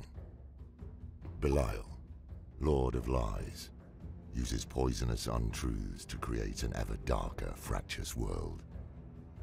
Juriel, Lord of Pain, revels in the cacophonous screams of those in physical agony. Duriel, man. Even demons are no stranger to his torment. Andariel, the Maiden, Dariel. is the counterpart of Juriel. That could be a gnarly fight sometimes at the beginning of D2, dude. Andariel derives pleasure Andariel. from anguish of the mind and soul. All that poison damage. Asmodan, the Lord of Sin, a clever manipulator and master of temptation. Oh, yo, thanks, dude. Loves vice in all its forms. Yo, sick. Rebels Thanks, most man. Sorry, in the guys. failures of others. Thanks, Demonic brother. hordes spawned from the vile cavities of the burning hells. A host of ravenous, Yo, that's sick, furious man. monstrosities that reflected the That's a great poisonous game for people to elements grab of for reject. free. There Those are demons actually on our beyond schedule right the now, too, guys. burning hell. All the Metro games. We're playing all the Metro games this At year. the center of the high heavens lies the crystal arch, said to be formed of Anu's spine. When it vibrates in perfect harmony, an angel is created, embodying an aspect of what Anu had once been. The purest of these. Yeah, I have all of them right now. And 5 rows above the So rest, I've never the played lead one of them, host though. the I haven't high played a single one. So we're playing all of them this year. Imperius, Archangel of Valor, a brilliant tactician who commanded the warriors of heaven and led them into battle with hell, but whose pride has led to much destruction. Notoriously Former renowned Archangel games, of yeah. Justice, who abandoned his rigid Yeah, for dedication sure, to yeah. justice and took up the I'll aspect of it'll wisdom probably instead. hit our gamer He supported the deals. many causes of We've humanity, got that bot that gives out renounced the his angelic nature. whenever good and deals felt go it was live, his like more. free games and stuff. Sanctuary would have But fallen I'll to probably death go long ahead and ago throw that today. in there today, just so people know Inarius, to look for it. creator of Sanctuary, served under Tyrion. Thanks, man. We'll hit He was on an it. advisor to the council until he rebelled. Yeah. Oriel, Yeah, if you don't have notifications set up for the Discord channel, you won't get those notifications. But in the Gamer Deals channel, we have a bot that actually notifies every time like dispatching those who decent spread free games despair go and come up. darkness. She is said to lead. Oh, the right cause on, of the dude. high Nice. heavens. Oh, okay, cool. Solid, man. Ethereal, Appreciate it, buddy. the archangel of fate, who comprehends the tangled web of fate and Oh time. God, I'm glad my hair's finally The future getting of long. humanity remains It was so obscure, awkward for so long. unseeable, because we are not. I hate that the awkward order phase, of dude. creation. God dang. Malthael, the former archangel of wisdom, who fell to darkness and brought ruin. Now I'll to never wanna Sanctuary, cut it again, abandoned though. The aspect of wisdom and took up the aspect of death. I encountered him once long ago and barely escaped with my life. I mean, I'll trim it, but I just won't want to Few cut it met short him after again. His transformation survived. Pain in the butt growing it out. After all, no one can stop death. These 5 archangels formed the Angiras Council and ruled heaven in harmony until Malthael. Mephisto runs, go! Dude, I loved doing Mephisto runs in D2. Their unity diminished. Alongside heaven and hell, there is a third realm, and this is where our next story begins and ends. Where Anu and Tathamed slew one another, the violence scarred the cosmos and birthed the plane of pandemonium. You know, if I was actually playing Diablo games right now, I would actually talk about maybe all of us getting into like D2 Resurrected and just like Infinite power that embodied playing the around in cycle some of D2 birth also. and death, I love destruction D2. and creation. That's like my second favorite game of Desire to all control time. its infinite I just power don't play fueled Blizzard the games right eternal now. conflict So Until Inarius and Lilith I would even be cool with going back and playing Diablo used it to 1. create Sanctuary. Diablo 1's like my third favorite game of all time, man. The hour Oh grows yeah, late. me too. It's been a long Fire time, died dude. in the I love cosmos Diablo of 1 light. as well. Diablo Light 1 was is still fantastic. And I'll tell you the tale of our creation. It wasn't D2, Of our creation. but at the time, Lilith it was and just Inarius, insane, mother and dude. father of Sanctuary. And the long, bloody history of the eternal conflict. Yeah, exactly, Now, Mithril, yeah. We should rest. Yeah, I remember like And I pray booting your up the dreams are old not as dark as mine. 56K modem, dude, tying up the phone line so nobody could use it, or getting kicked off of the internet because people would pick up the phone line because we didn't have two phone lines, you know. I'd play with my best friend. He's still my best friend. My bud, Dub B, baby. We would play D1 together all the time, dude. Just like kind of peer to peer, you know what I mean? And like private, and we would just play D1 all the time, man. Rocking that 56K modem connection, baby. Yeah, I used to do the same thing. Yeah, my parents would be like, "Why are you always up at night playing video games?" It's like, well, I can't flip and play online if it's during the day because you guys are always on the phone, you know what I mean? So I'd be up all night playing games, dude, and then I'd sleep all day. Yeah, dude. Yeah. Absolutely, dude. Yeah. Yeah. These video games will get you nowhere, you know? What are you going to do with video games? Go play outside.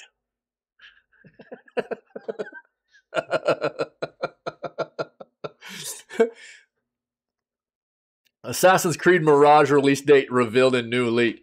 Assassin's Creed insider Jonathan has released a new YouTube video all about Assassin's Creed Mirage.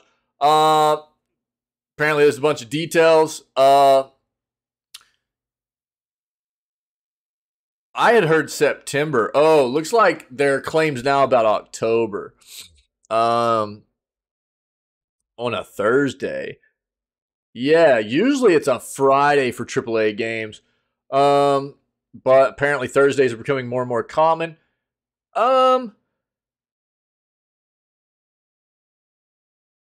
They do have the video here if you guys want to take a look at it for details about what we do already know about Mirage is like this is going to be set in what I think Baghdad, right? There's stuff like that we already know.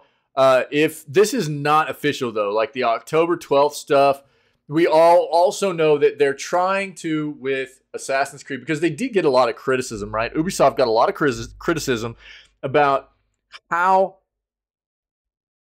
Valhalla is too big. A lot of traditional Assassin's Creed fans thought that Valhalla was too big. It was too far away from what Assassin's Creed traditionally was.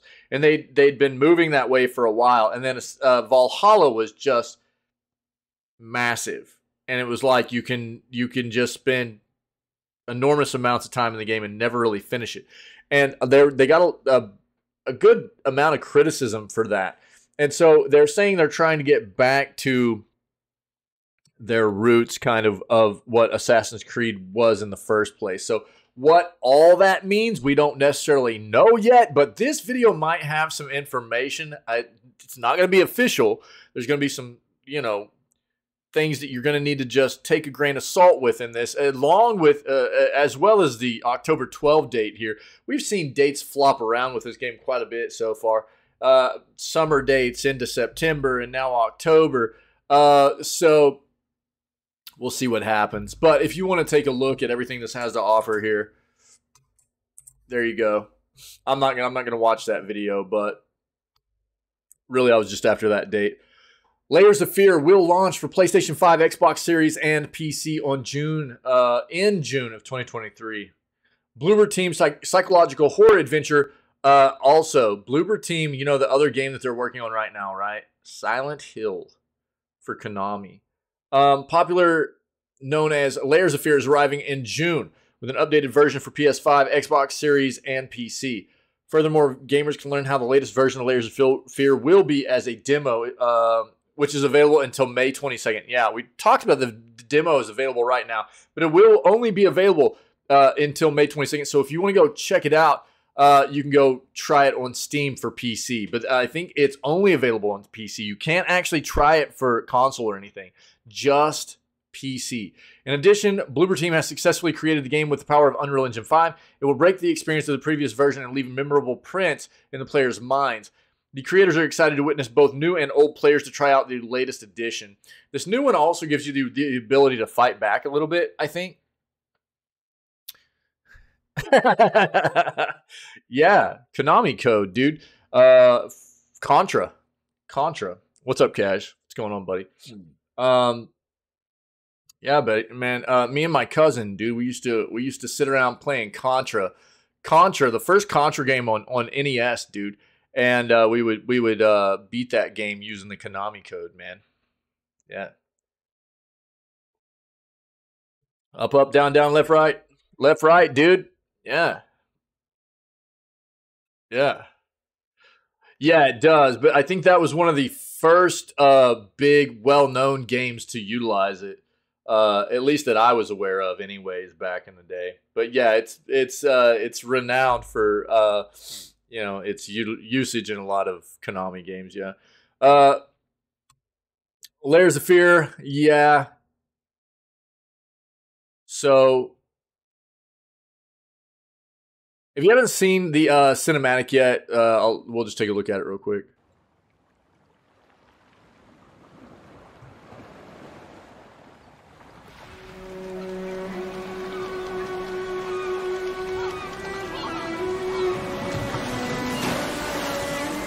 I once had it all.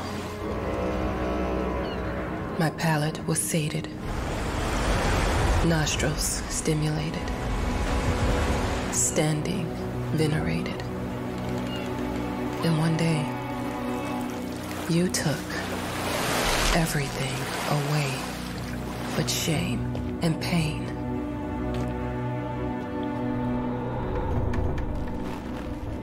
I'm still not sure what game you're playing, but I'm back.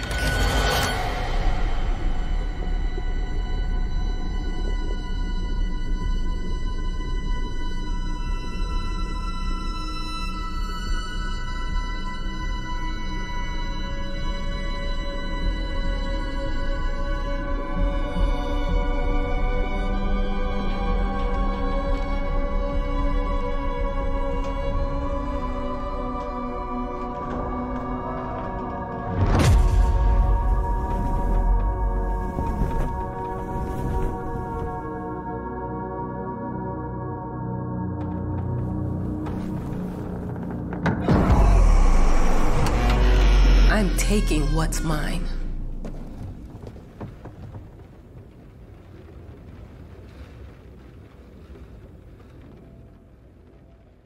Cool.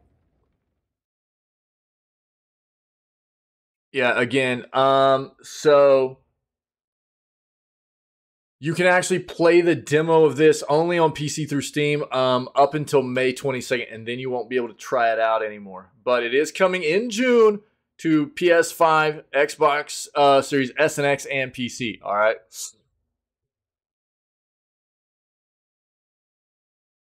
Okay. Look, man. God, this is going to end up being another clip for YouTube. We've already touched on this. When this first came out, this was a big issue. A lot of people were raising a stink about the fact that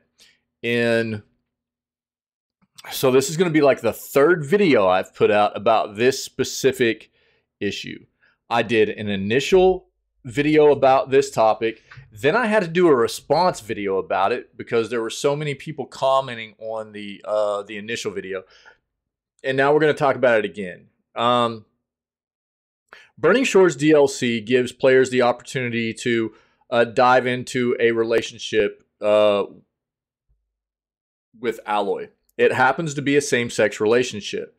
So people are like losing their minds about this. Yeah, Ferret. All right, dude. Yeah. Ferret. Appreciate you, brother. Dude, I'll see you tomorrow. I'm sure I'll see you tomorrow. We'll get ready for the grounded stuff, okay?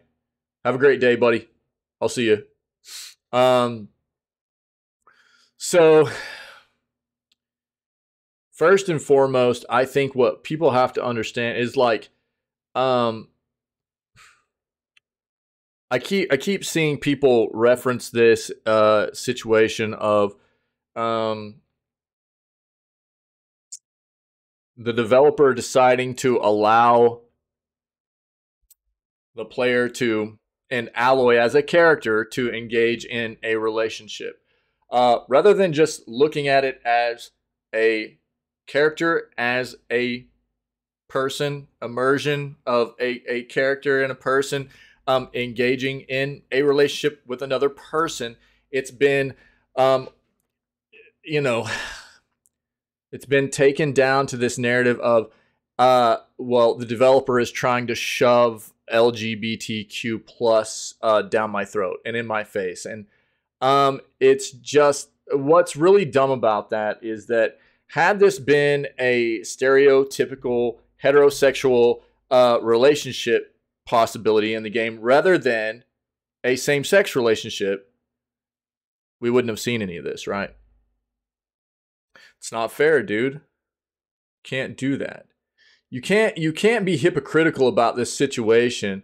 You know, you get all these people that want to go, well, they're just trying to shove it down my throat. That's not fair, dude. You can't have representation for one demographic of people and not allow there to be any representation of another demographic of people in media, in entertainment. That's not the way that works. It's people, and I keep seeing these comments on the videos and stuff of, they never had anything in the games before, so why are they throwing it in there now? Look, man, we're not talking about the fact that this game is in like the third or fourth or fifth iteration of the game. This is DLC for the second game. This is the second game. We're not, and you have to understand the fact that Guerrilla Games, right, the developer behind the game, is at the point where they've already basically, without officially telling us, but we basically know that they're going to keep making these games. They're going to keep making Horizon games, right? So Alloy is going to continue to be a character that we're learning more about, we're immersing ourselves with, we're playing as, and so they potentially made the choice to continue to develop the narrative and the lore behind this character. So what they decided to do was to allow a bit of showing people who Alloy is as a character and where the preferences and lie as far as a romantic relationship. Now, just because, I think this is another thing people need to take into consideration. People are automatically like just assuming that like because in the DLC Alloy is like you have the potential to dive into a same-sex relationship, right? That Alloy wouldn't be able to, in another game, also have some kind of attraction to an opposite-sex character as well, okay? I think this is what people need to understand about this situation. It's a non-optional quest. I don't know, Mithril. I'm not sure. I haven't played the game. I don't know if it's a non-optional or not. The impression I was getting was that it was more of an optional thing, but I'm not sure. Either way, I mean, again, like what I got to before was like, I think the reason that like, I think the thing that really upsets me about this is that had it been a, I guess, what people would refer to as a traditional or a normal heterosexual relationship in the game, nobody would be talking about this at all, Yeah, and I mean that's what I've kind of understood as well, is that it is a choice, and I don't know, man. It just doesn't make sense to me that people are just losing their minds about it. When I think what's really dumb to me is that people seem to just not understand or be okay with the fact that people in general can just be attracted to whoever, right? And a big part of that is just who you are as a person. I'll tell you right now, dude, I'm not attracted to men. I have no problem telling you that Henry Cavill is a very, very pretty individual. That is a hunk of a man. I'm not attracted to him. All right? I like women. But I have no problem telling you that, right? But I also I don't see any problem with people being attracted to whoever they are naturally attracted to and want to be in a relationship with. Yet we have this situation here where anytime there is a relationship in media or entertainment, in games or movies or what have you, and it tends to be like something that has to do with same sex, it shouldn't be portrayed, right? Because they're shoving it down my throat or whatever. Instead of people just looking at it as, yo, that's just two people that happen to be attracted to one another, right? I don't understand why people are throwing such a big fit about it instead of just being okay with the fact that everybody has their own natural attraction to people and take gender out of it. I mean, you know what I mean? It's hard for a lot of people. But you know what I mean? Like, you can't help that. It is who you are, right? And so what Guerrilla Games decided to do here is say, okay, well, and some people are attracted to both men and women. Some people identify as pan, where they don't see gender or whatever, right? Some people are just attracted to the opposite sex, like myself, right? And all of that is okay. All of that is fine. But people make it an issue whenever they aren't accepting of that, right? And it really should be a non-factor. It shouldn't matter. But again, it's not fair that it's a hypocritical situation that anytime it's put into media or a game or whatever, it becomes a huge issue. And then, but if it was just a stereotypical heterosexual relationship, we wouldn't be talking about this at all. That's not fair, man.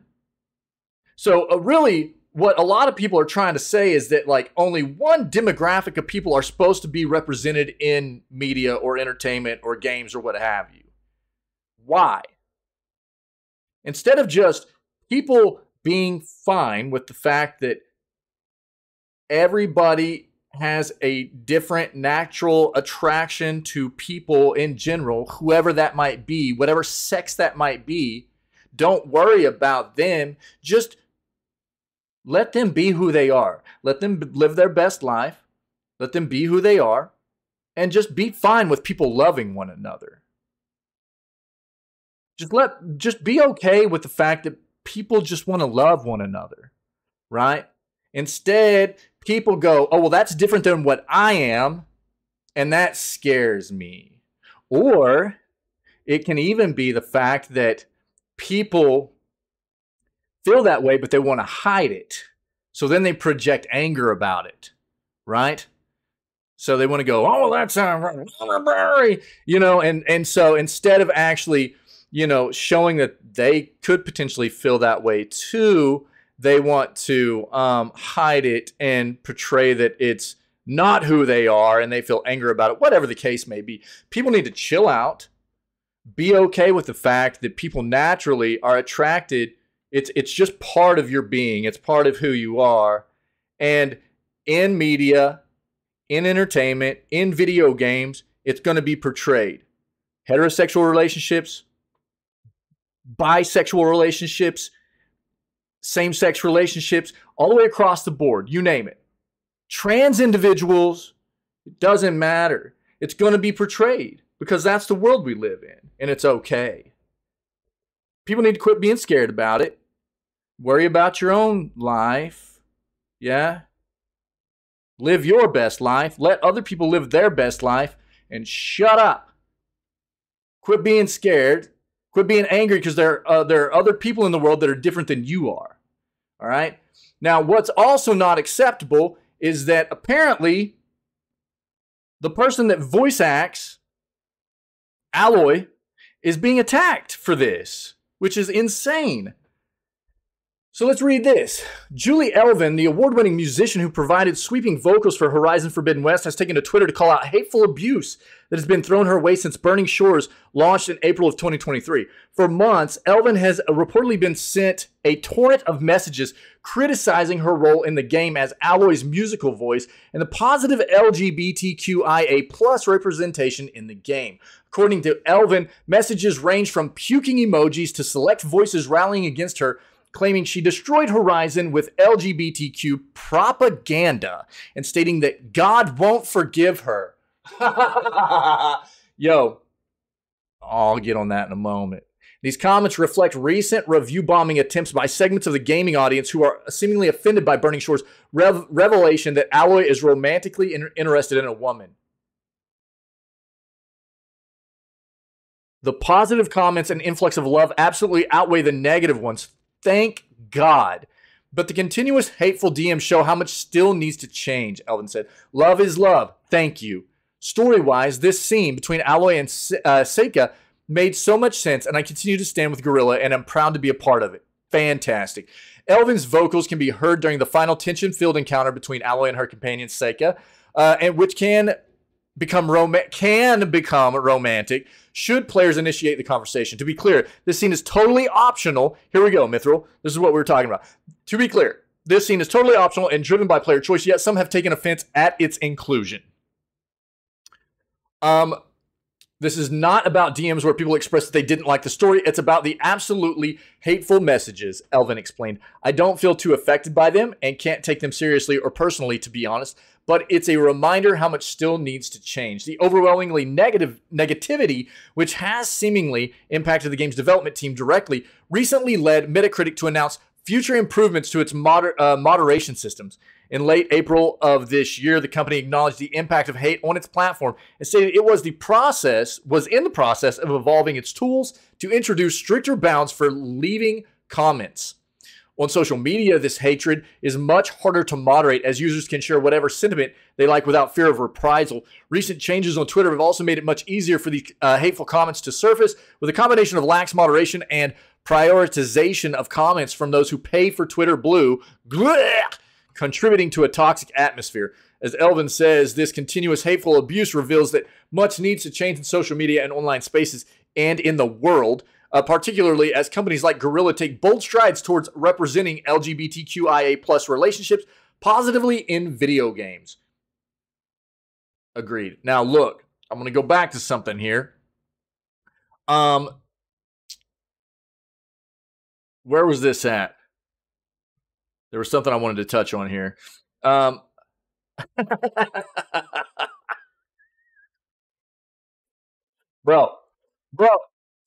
God won't forgive her. Look, I'm sorry, but if I'm talking to anybody out there right now, okay? And look, this is a community right here. We presented a community where we are accepting of anybody's views and beliefs and things like that. As long as you're not, spewing hate and promoting hate and violence on other people, we're an accepting community, right? And, but here's the deal. If you're an individual where you've got your own views and beliefs that you practice or whatever, and you think that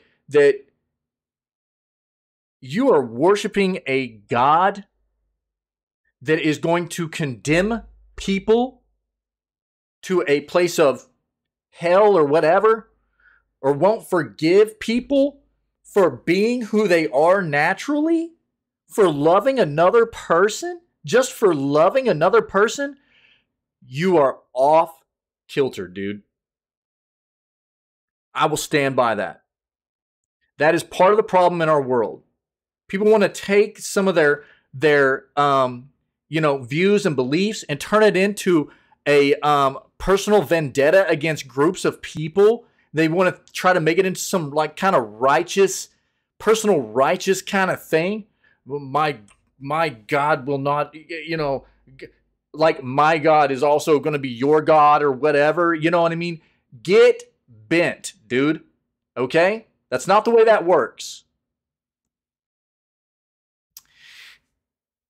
I am fine with anybody believing whatever they want to believe. Worship whoever you want to worship. I don't care. As long as you're a good person and you're accepting of other people's differences. You know what I mean? We're all human here. We're all doing the best we can to survive and live our best life. But if you're going to go and try to project your beliefs onto other people and say that they're going to be condemned or are unforgivable for trying to love somebody else in their life with their heart, what is this stuff that you're believing? Okay? You need to take a hard flipping look at what, and this is not a religious platform, but I'm sorry, man. This is some terrible stuff to be projecting onto other people. To be attacking people in DMs with this kind of statement. Oh my God, dude. This is terrible. Right.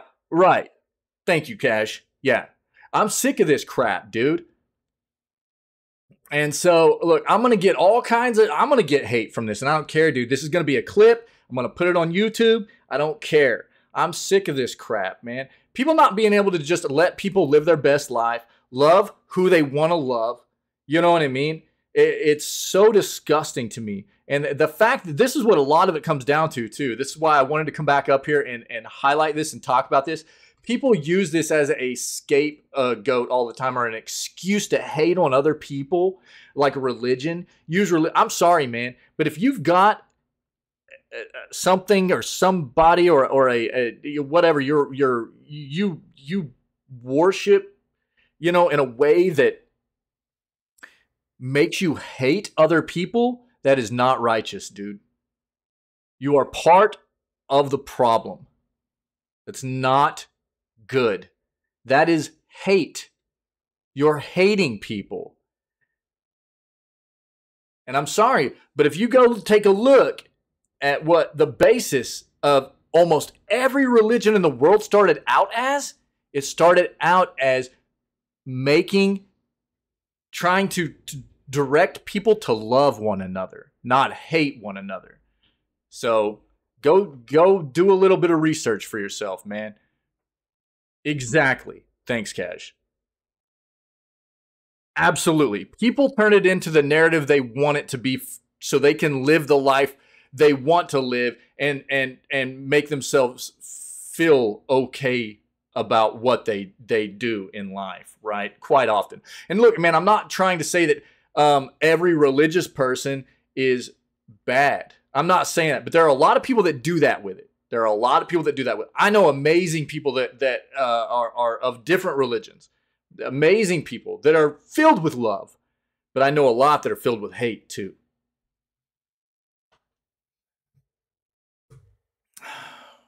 So, to Julie Elvin, I'm sorry that you're having to deal with these hate-filled individuals. I do applaud Julie for handling this situation the way that Julie has, because it can't be an easy thing all the time to have people attacking you nonstop for something so asinine as this. And look, I say this all the time.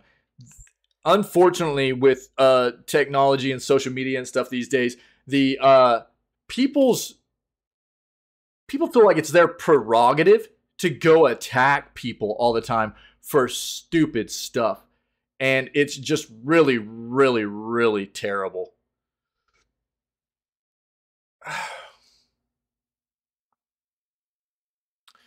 So bring on the comments, I guess. God.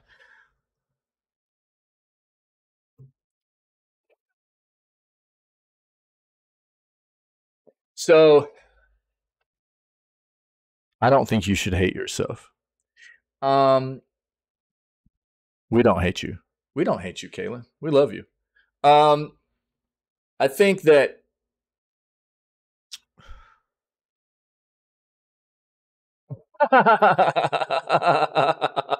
I just know, dude, because I've already done videos on this topic and the kinds of crap that I've already had spewed into the comment sections. I already know that it's gonna happen. I already know it, dude. I already know it. it's so gross, dude. It's so gross. Um, there's no getting around it, you know. There's just so many hate filled individuals in the world, man. So many hate filled individuals.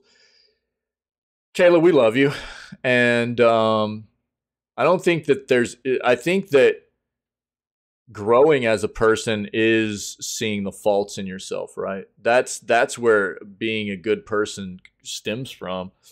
I know, dude. What a troll. I will say that for myself, a lot of what my life has been is been just like being introspective and looking at where I failed and trying to do better. And but you can't hate yourself. I would say just that statement alone of you saying that judging your actions and the choices you make, that shows that you're a better human than a lot of people on this earth. You take a look at yourself and what you do, and I can tell from that statement alone, it means that you're trying to be better. And that's what it's about, man. You know, that's what it's about, you know. Um, Having enough having enough awareness that you can take a look at what is happening in your life and your own actions, and being able to understand where maybe you've had some faults and you've made some mistakes. And look, dude, I am the master of it. I am the master of hard knocks. It didn't matter what anybody's ever told me in my life. I've had to learn things the hard way. But I think that's what progression is. And that's where, a lot of becoming a bigger, better person in life stems from, is taking a look at yourself and where maybe you've made mistakes before and not making those mistakes again and being better. So, dude, that's where it's at, you know?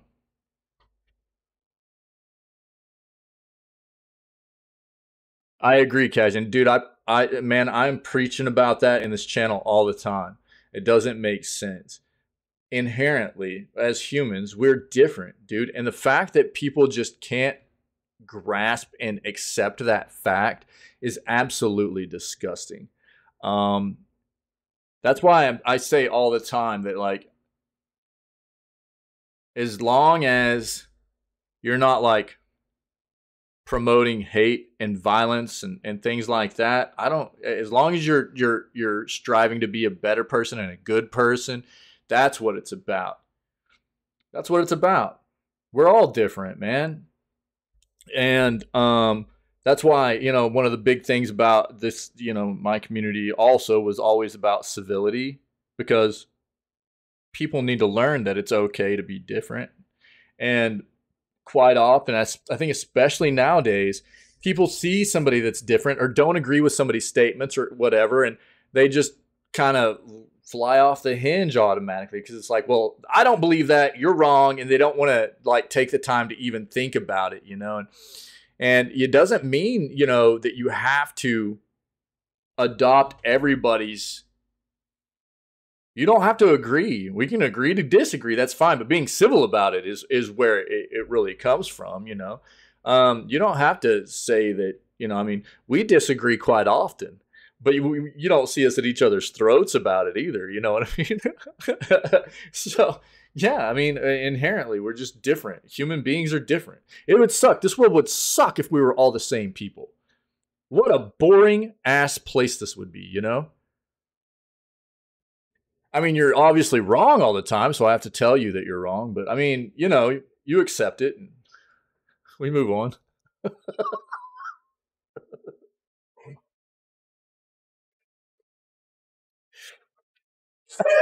Dude, I knew it was coming. That's why I had to say it too. I knew that was coming, bro.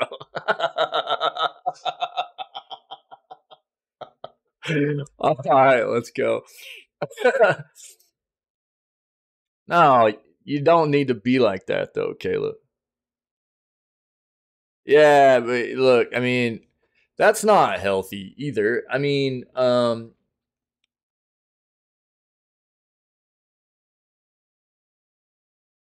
you can't just go through life hating yourself, man. You know, it's not healthy. You can't do that.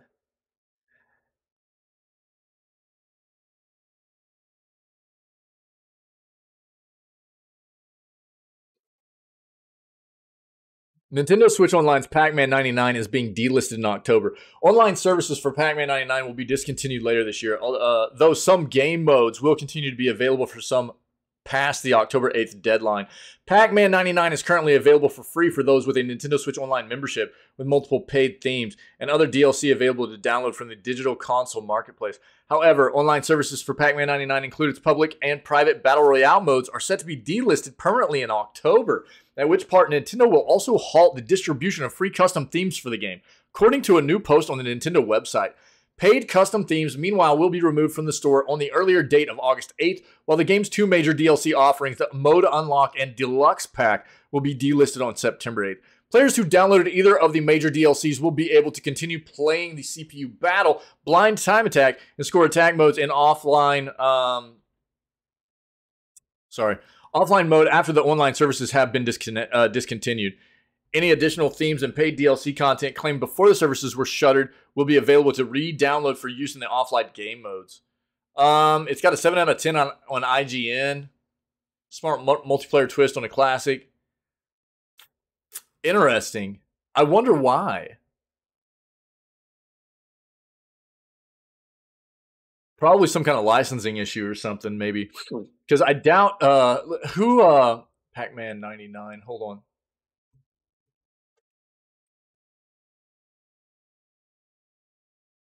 Who actually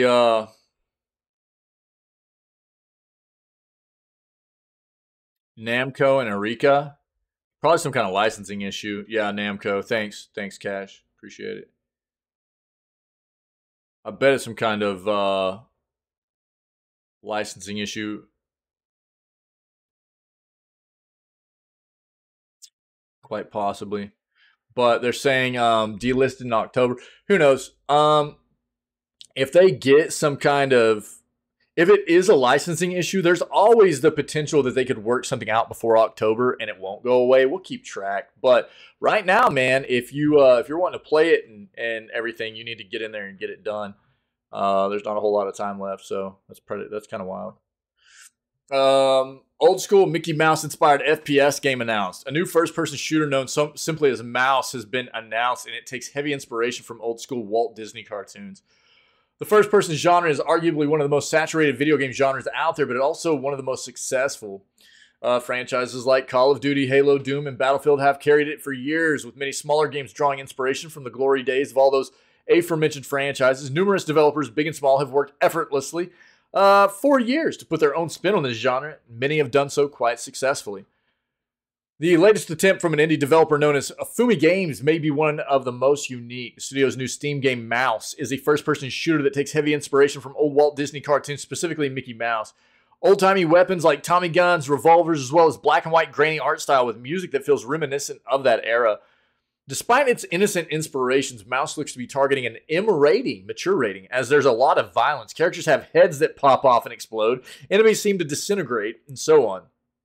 While some of this is done in a way that feels true to Mickey Mouse cartoons and come across more whimsical than dark, still pretty violent.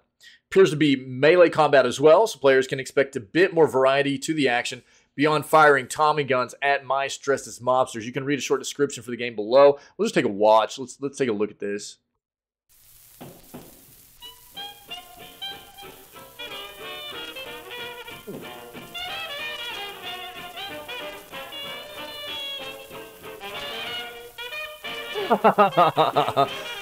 Yo, it's got like Mickey Mouse cartoony kind of Fallout vibe to it, doesn't it?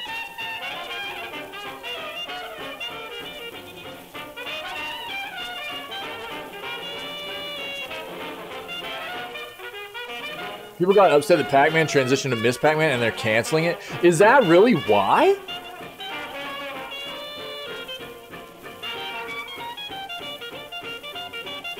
No way, dude.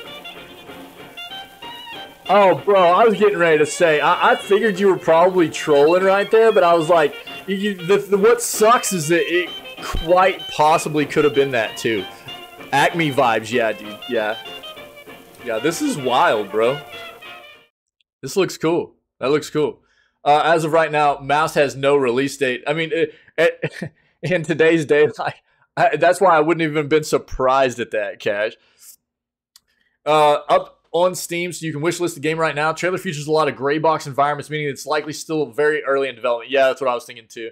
Combat is certainly interesting. It's something that is catching a lot of eyes. Did you see all the like some of those weapons, man, had a lot of recoil and stuff, man. It was pretty wild. Which a lot of those old timey guns really did too. So that's pretty cool. Here, I'll pull it up real quick. I'll link this and I'll pull up the Steam page too. Yeah, the Acme vibes are for real, dude. Well, it's just mouse, right? Yeah, check this out. Yo, I love this cartoon style is so good, dude. It's pretty wild. No release date or anything yet, but if you want the link to the Steam page, here it is. I'm gonna go ahead and wishlist it too. Okay, keep going. That's pretty wild. Warhammer 40,000 bolt gun shows its gameplay ahead of the release. Universe of Warhammer 40,000 has been the source of epic adventures for decades now. Games Workshop's strategy is famous for its miniatures, but it also has a background that has expanded quite a bit over the years. It has served as an inspiration for many video games across a wide range of genres too. Always some developer with ambitious plans involving Space Marines, Xenos, and Chaos. Titles like Rogue Trader, for example, will offer you an RPG experience that reminisces of classics like Baldur's Gate. But if you're looking for a thrilling experience full of action, you better look at Warhammer 40,000 Bolt Gun. Classic look for a modern experience. Let's take a look at this. Yeah, it does look cool, doesn't it? Powers of chaos yo, this is very cultic, dude. Who will prevail against the darkness? Yo, I bet Tinwin already knows about this, but Volgun is a gory, rapid-fire boomer shooter blast from the past. Take control of a mighty. I'd seen some stuff a while back about this, but headlong into the grim, dark universe of Warhammer 40,000. Summoned by the Inquisition, you'll scour Graia, a forge world on the brink, overrun by cultists, traitors, and chaos demons. It is time to purge the heretics. I mean, dude, this is very, like, old school Doom and Wolfenstein and stuff, you know what I mean? There's a game that came out last October called Colton. Shred the spawn of the archenemy with your chainsword! Maim and obliterate hordes of foes with your other devastating weapons! Unleash your wrath upon the enemies of the Imperium! Only in death does duty end. For the Emperor! Jump That's pretty into loud, sorry guys. Warhammer 40,000 Bolt Gun and purge the taint of chaos on PC, PS5, Xbox Series, PS4, Xbox One, and Nintendo. Waiting for the BFG? Yeah, it does look like the original Doom. Yeah, so there are a lot of developers that are. I mean, this has always been a thing, right? But there's definitely this genre, this market for the modern take on old school FPS games. That looks really cool. I'll have to see if Tinwin's seen this. I'll link this to Tinwin. So that looks pretty cool. I'll link this for you guys too. But there's a game called Cultic we played last year also, and it's coming out in chapters, by the way. Actually, Tinwin gifted me this game last year. Because he played this the same time I was playing Scorn. And Scorn was total crap. And I think he was like, dude, this game rocks. You got to try it. So he gifted me this game.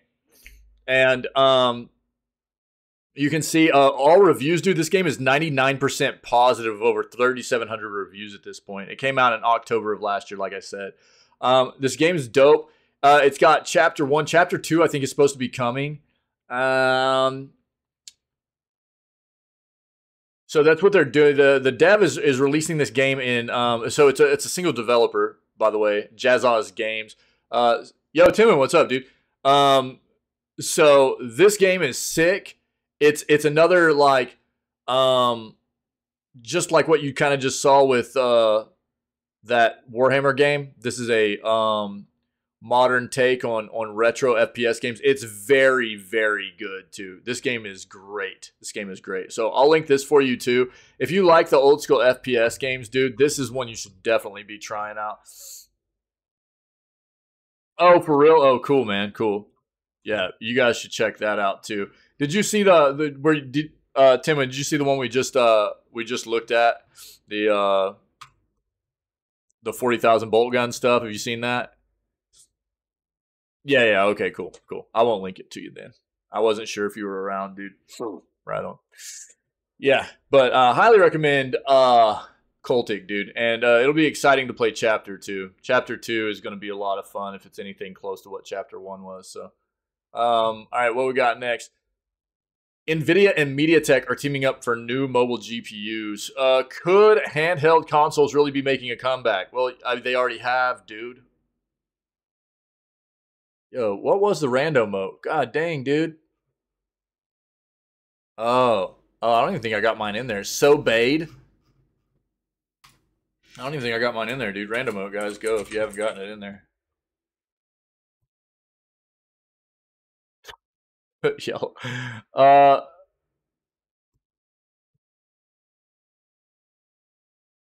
Oh, these are some of the like weapons for the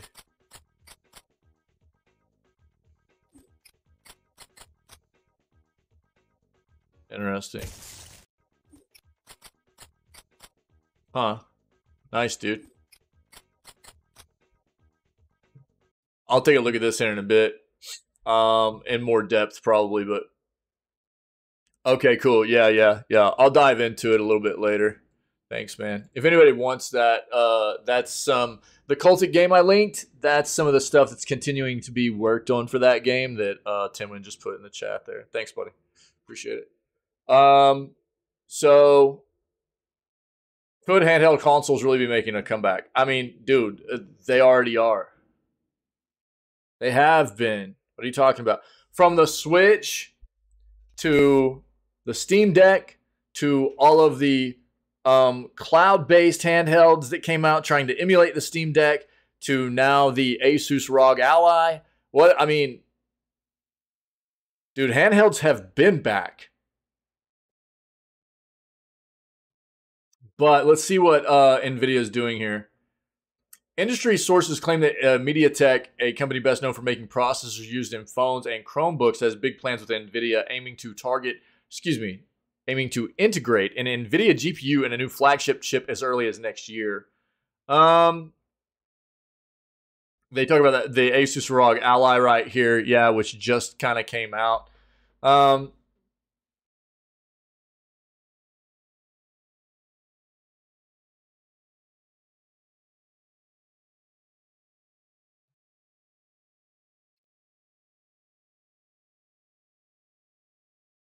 Power of a new NVIDIA Tegra chip, or whatever it ends up being called, could catapult in MediaTek's new flagship to the top of the leaderboard. Vitally important in a world where there's more and more people are using their phones for gaming. After all, most of the best gaming phones use Qualcomm Snapdragon chips, and big brands like Apple and Google are making their own increasingly powerful processors to power their phones. We're also seeing a rise in the popularity of handheld gaming consoles. The aforementioned ROG Ally is great. Everyone wants to get their hands on Valve's next Steam Deck. Looks for a while like handhelds were on the decline, but Nintendo's successful Switch Lite proved there's still a market for the on-the-go gaming hardware. Yeah, I would say here's the big thing too. It's not, developers are also doing a great job, right, of making a lot of software in the gaming industry that is very intuitive and easily you're able to switch over from like the mobile side of gaming into like traditional platform side of gaming. So we'll take one of the better iterations of it so far, like Genshin Impact, right? So you can be playing Genshin Impact on your phone, and then bam, you can go sit down on your couch and pull it up on your PS5 and keep playing, or you can go sit down on your PC and just keep playing exactly where you left off or whatever, right? There are things of that nature.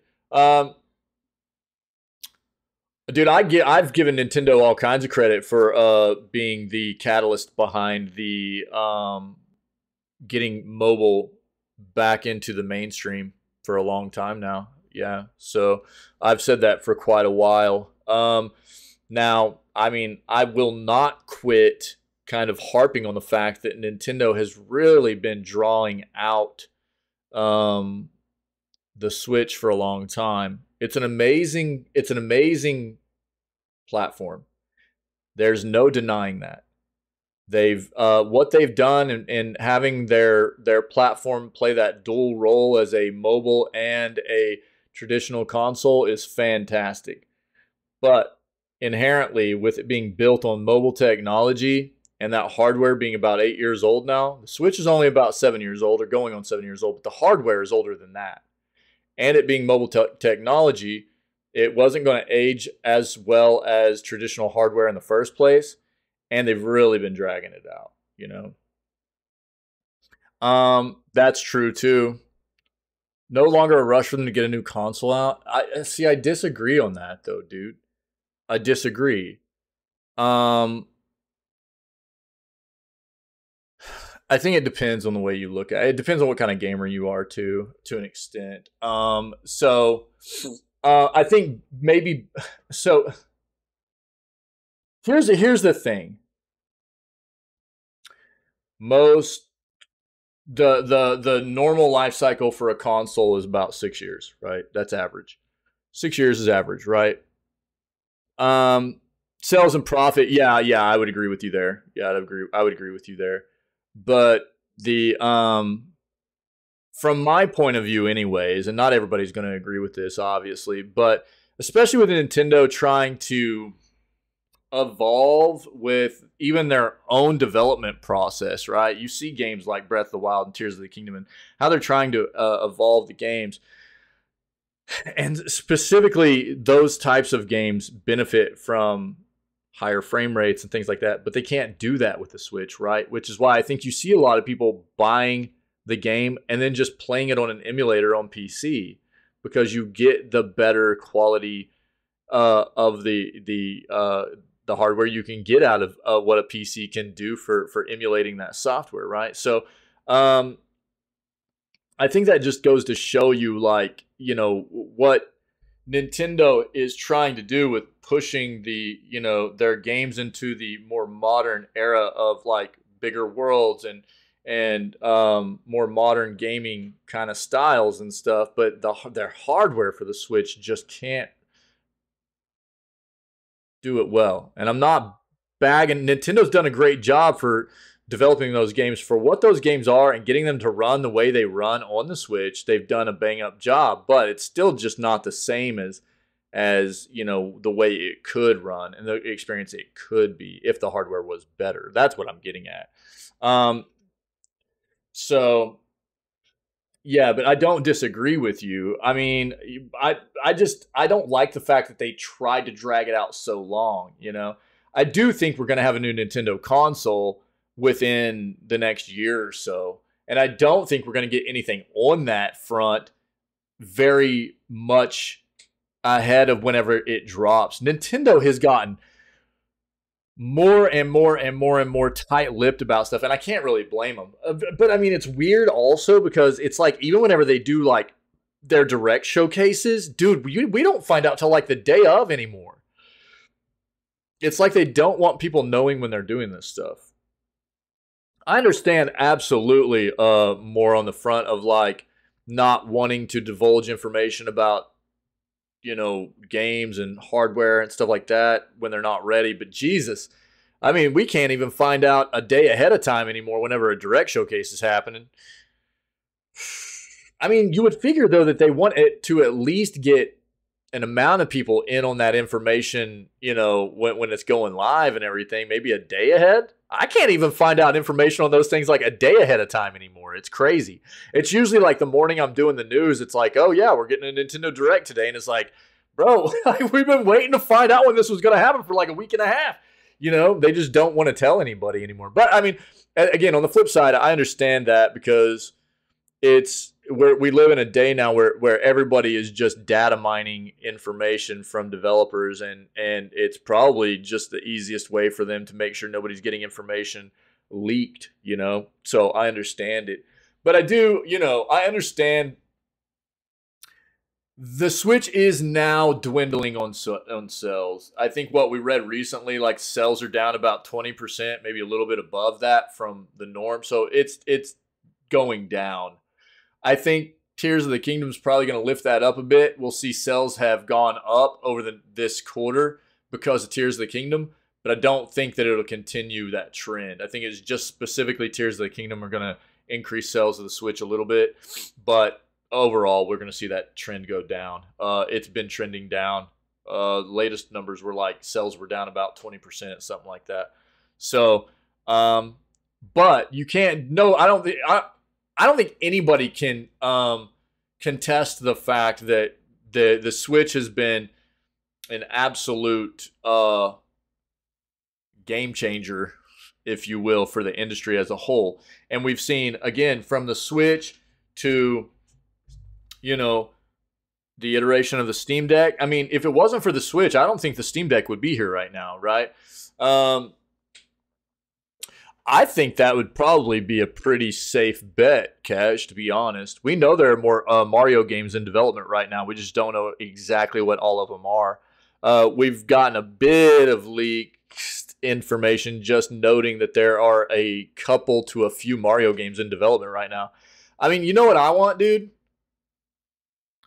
I need modern, whether it be a remake or an actual sequel to Mario RPG, dude. Where is that at, dude? That's what I need. But I don't think you're probably wrong there. That might be their initial release game for their new console, you know? And it wouldn't be a bad play at all by them. But we know there are a few Mario games or a couple Mario games in development right now. We just don't know exactly what they are. At least I don't. From everything that I've been touching base on and reading, I just haven't been able to get any kind of definitive information on that front, aside from we know there's Mario stuff in development. Paper Mario? No. My favorite Mario game of all time is Super Mario RPG. Oh, you mean I did hear that it might be a take on a new kind of Paper Mario game, but it wasn't anything official. I heard just kind of rumor mill stuff. It could be one of the new games, could be kind of a Paper Mario thing. But do you have some info on that front, Tinwin? Is that what you're talking about?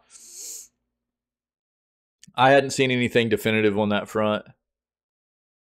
There was just a lot of speculation, really. That's why I wasn't putting anything into it. If you have something, let me know. But yeah, I mean, I really don't think that if we didn't have the Switch right now, I don't think that we would have the Steam Deck. I don't think that we would have the Asus ROG. I mean, it's really brought into the fold the prominence of what handheld gaming is. And I mean, to be fair, people are always on the go, right? And that's not lessening. That's only becoming more and more and more and more of a thing. So no. I disagree. Not the same. Not even close to the same, in my opinion. Paper Mario, in my opinion, even if they wanted to call Paper Mario a sequel to Super Mario RPG, no way, dude. I wouldn't accept that. That's not the same game. Not even close to me.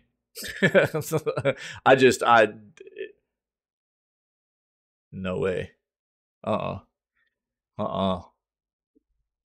to me, anyways. But I did hear some stuff about what maybe one of the games they had in development. It was just water cooler talk. It was just speculation. It was like maybe one of the games they had in development could be a new kind of Paper Mario type game, though.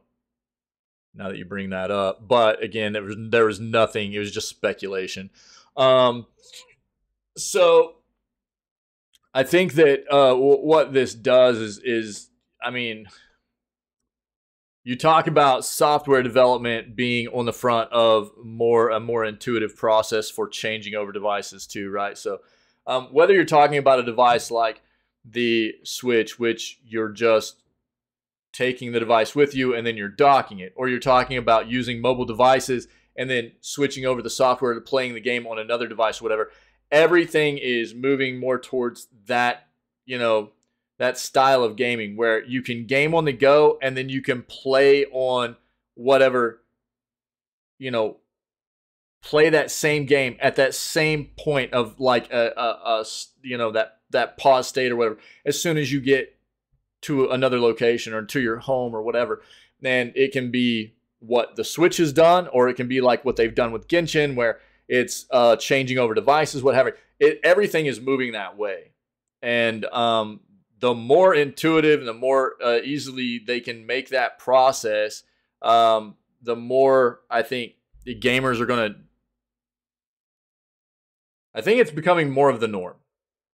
We're not there yet, but I think gamers more and more and more want that. And if you think back, dude, this all of that kind of started. I mean, one of the first things I remember doing that was like the PlayStation handheld. You guys remember the PlayStation handhelds where they would have like certain games where you could play the same title on the handheld? I think it was the Vita, right? I think it was. And then you could have the same game on the PlayStation console, and you could just pick up right where you were. That was some of the first time. Was it the PSP that did that, Mithril? Maybe it was the PSP. And that was some of the first times I remember seeing that kind of incorporation in gaming, and I was like, wow, that's pretty impressive, And now we're getting to where it's becoming more and more common. And I think it's going to be more expected, actually, as we move forward. It might have been the PSP, dude. It might have been. I can't remember. We'd have to look it up. But, I would say it's not easy. It's not hard to see, actually. I talk about how the hardware in the Switch has gotten old. And mobile technology doesn't age as well as big, chunky, power-hungry hardware does. We know that, right? But mobile hardware, mobile technology is, I would say, year on end making impressive strides, right? And we see it from like just what, from what like the Switch is into what the hardware, like what the Steam Deck is, and now into like what the ROG Ally is. We're talking about a difference of hardware changing over from an 8-year period there, and that's about like what, 5 years after the Switch was the Steam, or no, about 6 years after 5 to 6 years after the Switch was the Steam Deck, and then even just 2 years later, really,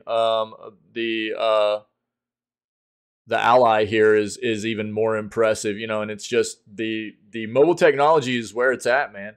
And I think we're going to get to the point where, it's just even phones will be, most hardware will be playable on phones, where you can just use like an 8-bit do controller. You just connect it to your phone. That way you're not having to put your fingers on your screen and take up that space.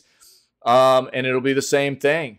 Mobile technology is getting very, very powerful. I don't think it'll be, we're not quite there yet, but we'll get there. I think we're getting there, and it'll be the same thing. You just game on the go with your phone. It won't be as powerful as a big like handheld device like these are, but connect controller to your phone, play around on your phone on the go, and then just same thing. Get to your house and play the same game on a whatever device you have it on at your house as well. It's definitely turning over into that for the gaming industry, no doubt. Game Pass games for May, guys. Here we go. Just gonna get to it. Looks like if you've just really been jonesing, get your hands on some Redfall. Fear not. All right. So the Game Pass games for May are as follows. Redfall was May 2nd. Ravenlock. This game looks really dope, by the way. Ravenlock's one that I actually have this on the schedule right now. Let me see here. Ravenlock's one that I might want to play around Scaretober time. But it doesn't necessarily fit with horror. It's just kind of darker vibes. I don't know. Did I put this in here? I need to make sure this isn't in here already. Oh, I do have it. I do have it in the it's already out, dude. Here. It's in our list already. I just need to put the date in. Okay. Yeah, Ravenlock looks really, really cool. If you guys don't remember this one, it's got kind of that really detailed 3D pixel animation stuff going on. It looks really good. Weird West Definitive Edition. Shadowrun Trilogy. Fuga, Melodies of Steel 2, FIFA 23, Eastern Exorcist, Ghost Lore. So it looks like at this point, all the way up until the FIFA 23 right there, those are all now out on Game Pass, okay?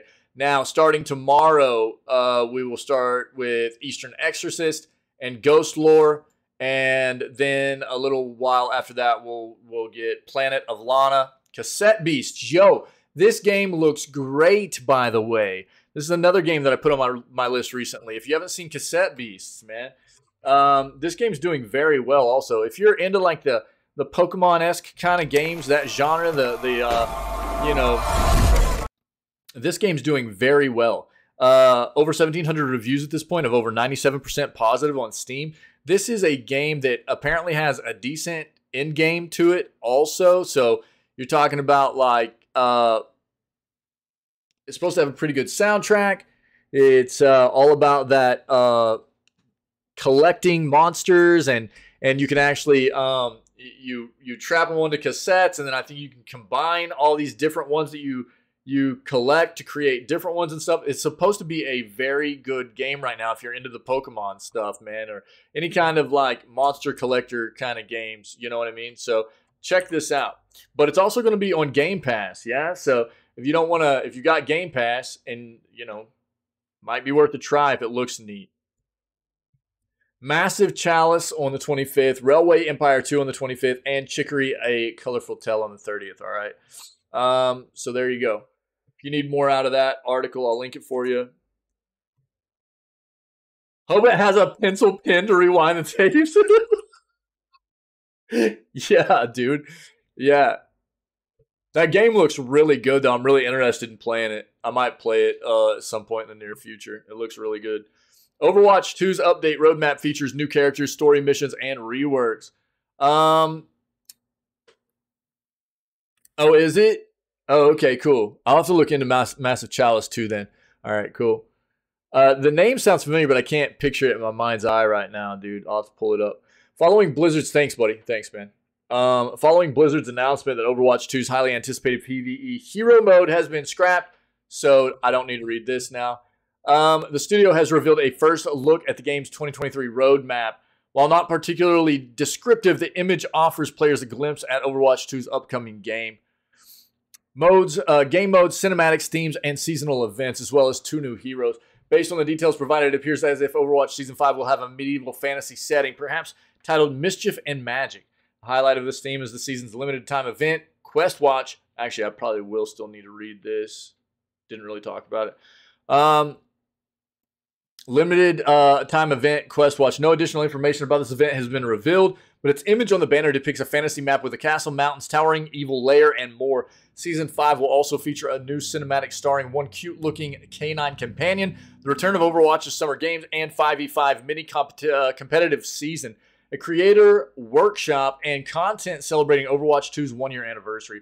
For those still reeling over Blizzard's decision to cut the game's story mode, it appears that at least some narrative is coming to the game in the form of story missions in Season 6.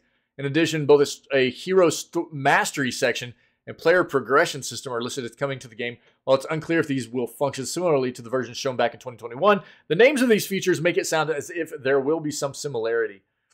This shows the roadmap here. You can see Season 5, Quest Watch, limited time event, Mischief and Magic, cinematic reveal, summer games, 5v5 mini comp, and creator workshop. Then Season 6 is story missions. New support hero, Flashpoint, hero mastery, firing range, player progression, Overwatch anniversary, and more. And then Season 7 and beyond, they've got all this listed out.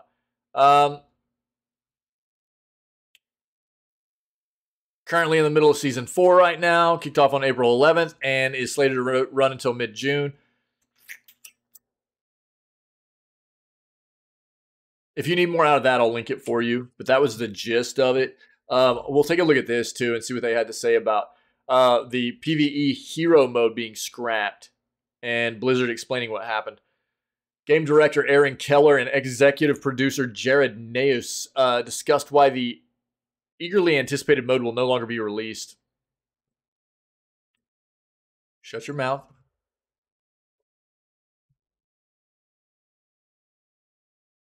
When the sequel to Overwatch was announced at BlizzCon in 2019, it was with the promise of a PvE hero component that would allow players to gather their squads and play through a narrative-driven multiplayer experience.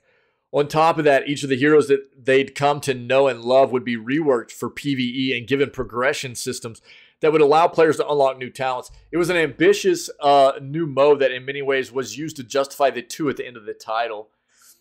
Now, however, Blizzard has confirmed that the promise of PvE hero component will not be released at all. In a video, game director Aaron Keller, executive producer Jared News said that the team had made the decision to take the PvE elements of Overwatch 2 in a different direction and detailed a roadmap, which we just talked about. They said the decision was made for the good of the game and its live multiplayer component. Whether that proves to be true will be judged based on the execution of the upcoming seasons detailed in its new roadmap. But regardless, Blizzard and Team 4 pitched an experience that won't be realized, which will no doubt confuse and frustrate players. GameSpot spoke to Keller and News about what led to this decision and how Team 4 intends to try and make some good rise from the ashes of a failed idea once again.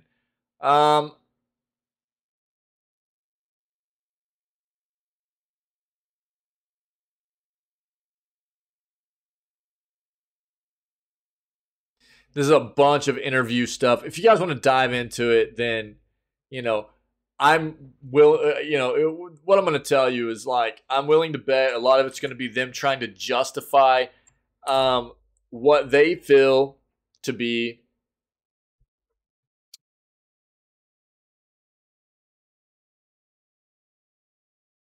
it not being worth investing the resources into this mode of play whenever Overwatch is doing just fine with the PvP mode.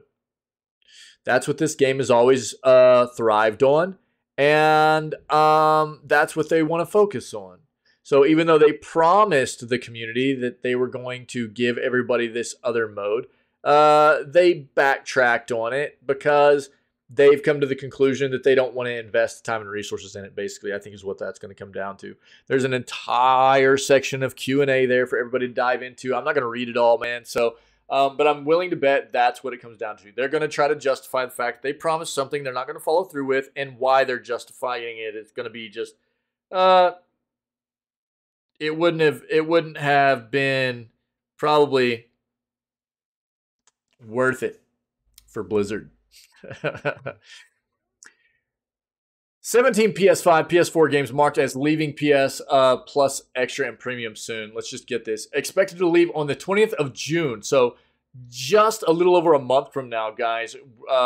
These are the games that are going to leave. Descenders, Party Hard, 9 Monkeys of Shaolin, Ash of Gods, Redemption, Fire Pro Wrestling World, Black Mirror, Witchwood, John Wick, Hex, Kiwi, No Straight Roads, Defense Grid 2, John Devers, Lone Wolf, Agents of Mayhem, Gods Will Fall, Red Faction 1 and 2, Redeemer Enhanced Edition. Okay? So those are the games leaving. If you need that article, I'll push it to you. Remember Red Faction? I vaguely do, man. Yeah. Those are the games leaving in a month from PS Plus, okay? The gaming shelf wakes Citizen Sleeper, baby. Yep. Check it. So we took a bit of a, I'll pull it back up. Fully destructible environment. Oh, nice, dude. Love that. Love that. Nice.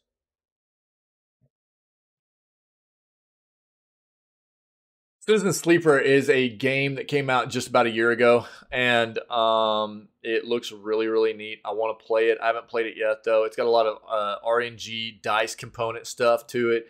And I'll pull it up and we'll take a bit of a look at it after we read this, okay? As convention season starts up again, people across the country are preparing for the major American game shows. Gen Con, all flavors of PAX, and even smaller cons like Big Bad Con and Gamehole Con.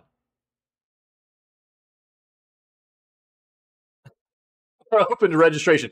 Sure, everyone is distracted by galaxies far, far away and the edge of Hyrule's map, but board games haven't gone out of style. It's going to be a good year. Everybody stay safe out there. Featured game, Citizen Sleeper. An absolutely incredible looking project, Citizen Sleeper Design Works is an ambitious anniversary box set that reissues the 2022 video game with a detailed art book, a vinyl, bookmarks, tarot cards, and more to our interest. A solo TTRPG. Citizen Sleeper was a highly lauded release in 2022 and won awards over the course of the year. Has art by Guillaume Singelin. I probably butchered that. And a soundtrack, yes, a soundtrack composed by Amos Roddy. Lost in Cult creates these kinds of exclusive boxes all the time. Citizen Sleeper is such a good pick for a full-on merch plus additional products reissue that I cannot help but love every part of. The game takes place in the lawless reaches of a far-flung space station on the edge of interplanetary capitalism. It will include not only the game, but extra adventures like a solo tabletop RPG, Cycles of the Eye, created by Gareth Damian Martin in collaboration with designer Alfred Valley, that pulls you into the universe of Citizen Sleeper. You can buy the TTRPG individually, but it's only available during this limited time funding campaign. If you're a fan, now's the time to jump on it. All right. William? Okay, in French. William. Cool. Sorry, William. In French. My bad. I'm such a language pleb, dude. Everybody knows that here. I'm really sorry. But Citizen Sleeper Citizen Sleeper is it came out about a year ago. It is a very renowned game already. And I want to play it very badly. We watched it earlier today, but take another look. Wake up, just so everybody knows what the game kind of is and what it's about. Dreaming again? Every cycle, you take your chances. You roll your dice. You do the work, get paid, survive. You turn up for your friends, or you don't. That's life on the eye. From what I understand, it's kind of like a strategy, RPG kind of game. Lots of RNG in it with dice rolling and stuff. Trying to maintain this space station and everything.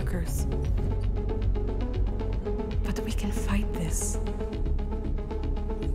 You can remake yourself here. They don't own you anymore. Wake up, sleeper. You are hunted. Break their locks. Access their secrets. We Wake are up. waiting. Neo?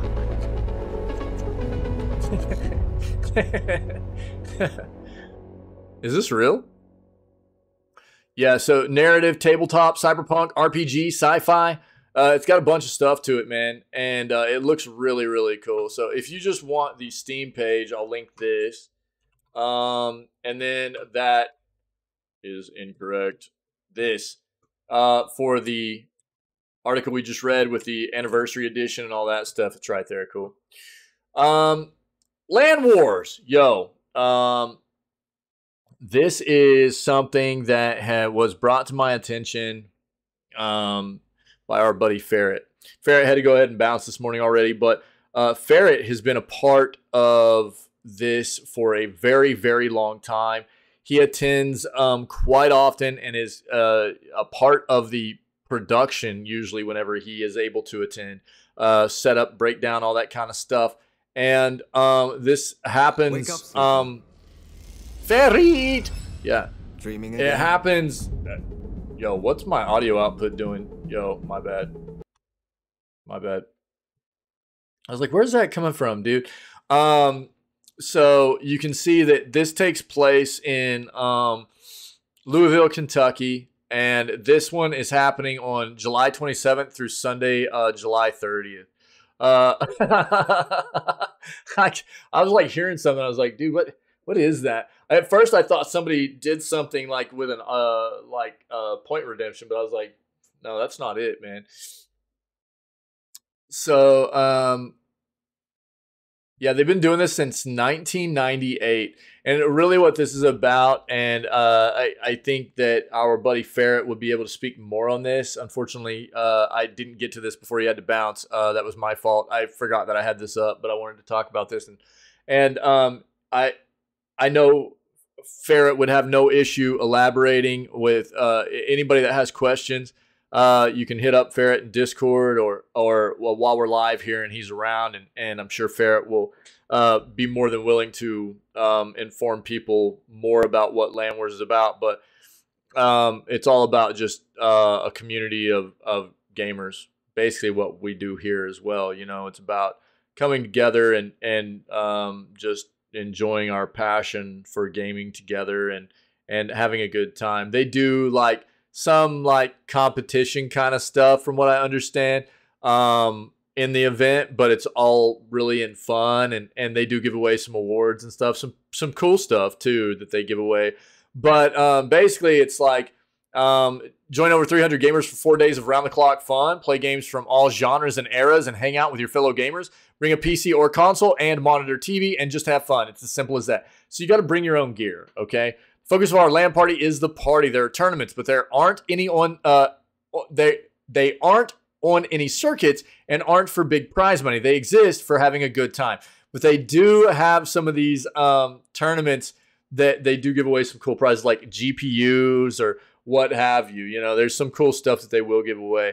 The year's schedule is packed with multiple tournaments, contests, events, and giveaways. Registration is underway, so grab your seat now. This is Land War 70. PlayStation Showcase? Not yet. Are you talking about the one for... Oh, they're doing one in May? Yo, thanks, dude. Oh, interesting. Well, it looks like we're going to be watching a PlayStation Showcase during our 2-year anniversary. So, cool. Yo, thanks. I didn't see this yet. Nice, Timlin. Thanks, man. Yeah, we'll hit on that. So, obviously, this is, you know, going to be probably something more appropriate or you know, applicable to people in the U.S. because this particular event is being held in the U.S. So, not that you can't come attend if you're outside, you know what I mean? But it's just easier, I think, travel-wise for probably people within the country, you know. But by all means, I mean, if it sounds like something you're interested in doing, coming and attending, you know, and you're outside of the country, then, you know, absolutely, I would say come have fun. You know what I mean? I'm going to post it there. What I'll also do is I'm going to post this in a Discord and in our tavern, and I'm going to pin it, and I'm going to probably, I'm going to tag Ferret in it too, and he'll just have to deal with that. Yeah, there we go.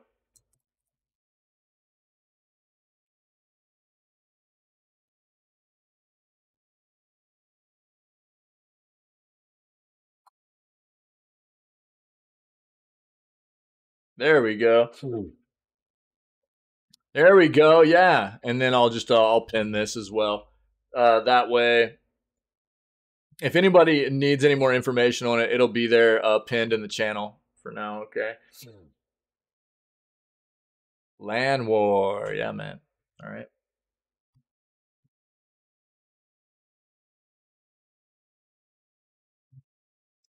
V Rising, dude. Let's take a look at the new update for V Rising. This is a game that we've had community members that have been taking dives into. Tinwin, I know, and some other people have been into this a little bit here and there. Oh, check this out. They actually let you check out both male and female characters on the... that's very cool. I like that, dude. That's dope. Ooh, she's spicy, bro. Spicy vampire. Oh, God. Nice. So the new updates here, Gloomrot, man. Let's look at the do they have a trailer? Oh, this is an early access launch trailer. Do they have the Gloomrot trailer? Let's see here. Hold on. What was that? Gloomrot, it'd probably be right here. Bonk, yeah, I know, dude. Spicy vampires, though. Get bonked, dude.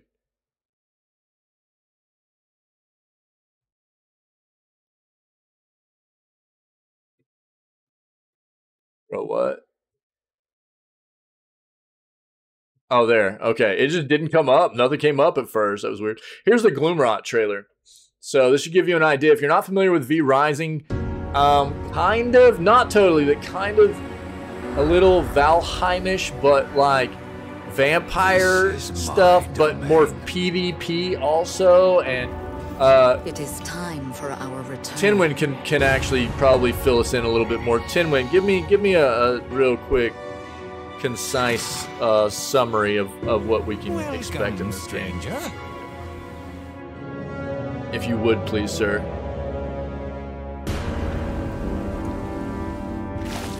Base building, boss hunting. Vampires run! Let the feast Blood sucking. PvP, PvE. It looks good.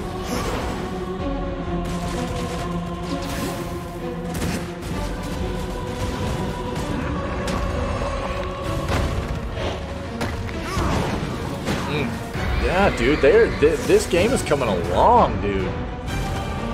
Top-down Valheim plays vampire, aiming to assert your own domain. Build your castle, hunting bosses, drinking blood. Yes, gathering magic powers, crafting armor, and more. PvP, PvE with a combat system I personally think is very great. Thanks, dude. Thanks, man. Awesome. Yeah, I was kind of on par there. Yeah, thanks, buddy. Yo, we might play this pretty soon, actually, too. Get ready. I might play this pretty quick. Yep. It's so it's normally about 20 bucks on Steam, I think. That looks really good, dude.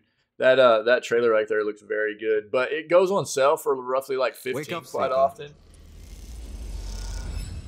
Dreaming again. Yeah, so you can see right now it's still considered early access. They've got like a bunch of DLC stuff now. Wow.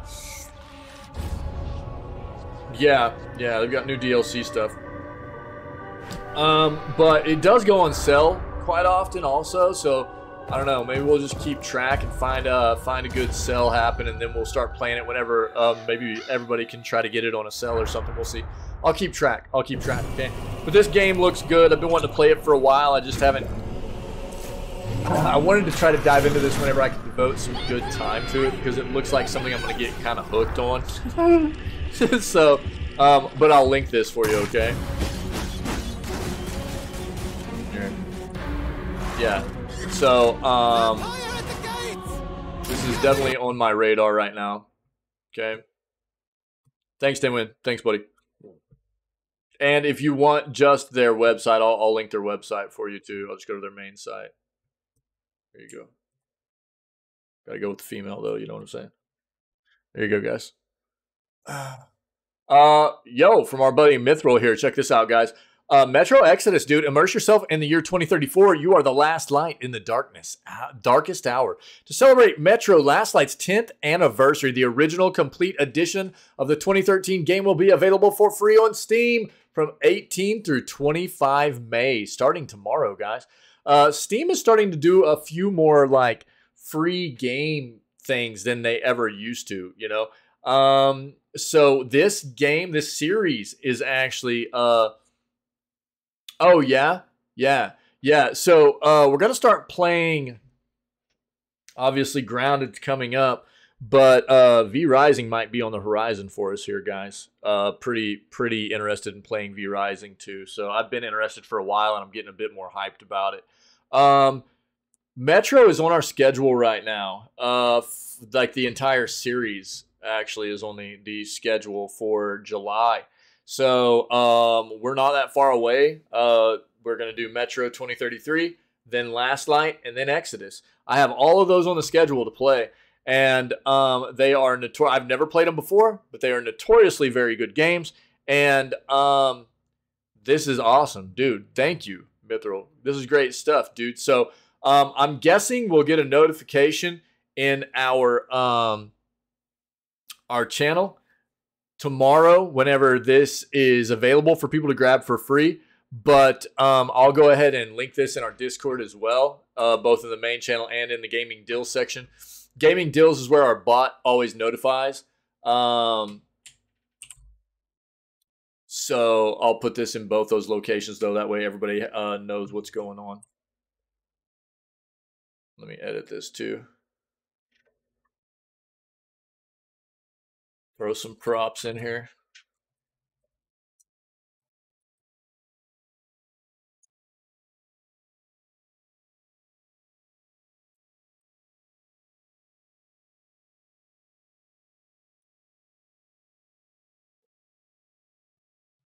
Yeah.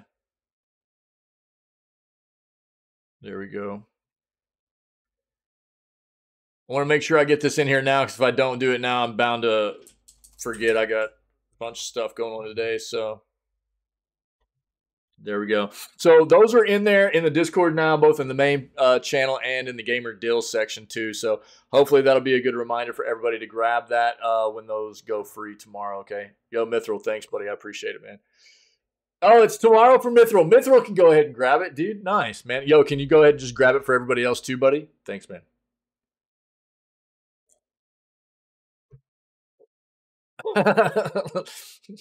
I forget how far ahead you are, dude. That's crazy. All right. Yo, Timwin, thanks, dude. This is the last one I have for today, guys. If anybody has anything else to add, let me know. We'll talk about it and address it before we You're on it? Yo, wait, how'd you get my login credentials, dude? That was a test, bro.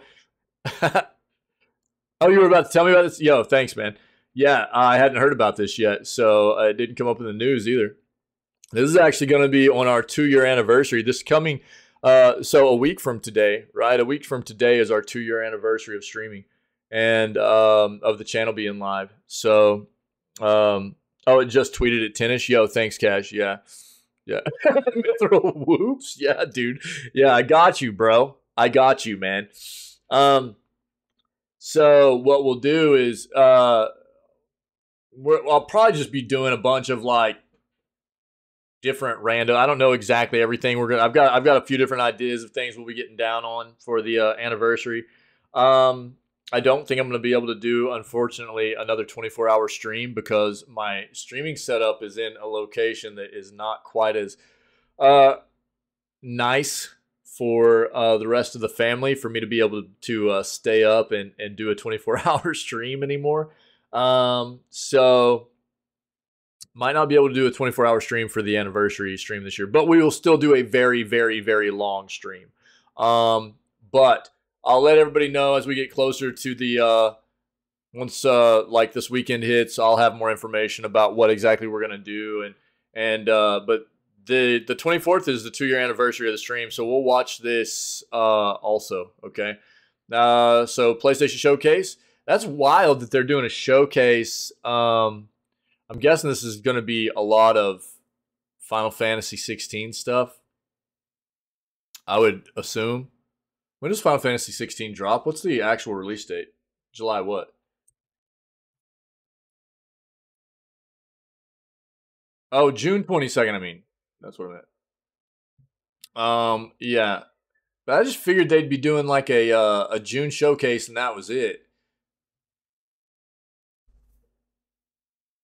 Because most other developers and publishers are just doing big June stuff. You know what I mean? So, are they going to be doing anything in June as well? If they're doing something in May also?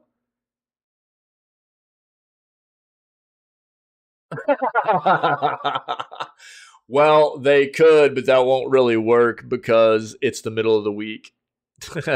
So the wife's working and everything, you know what I mean?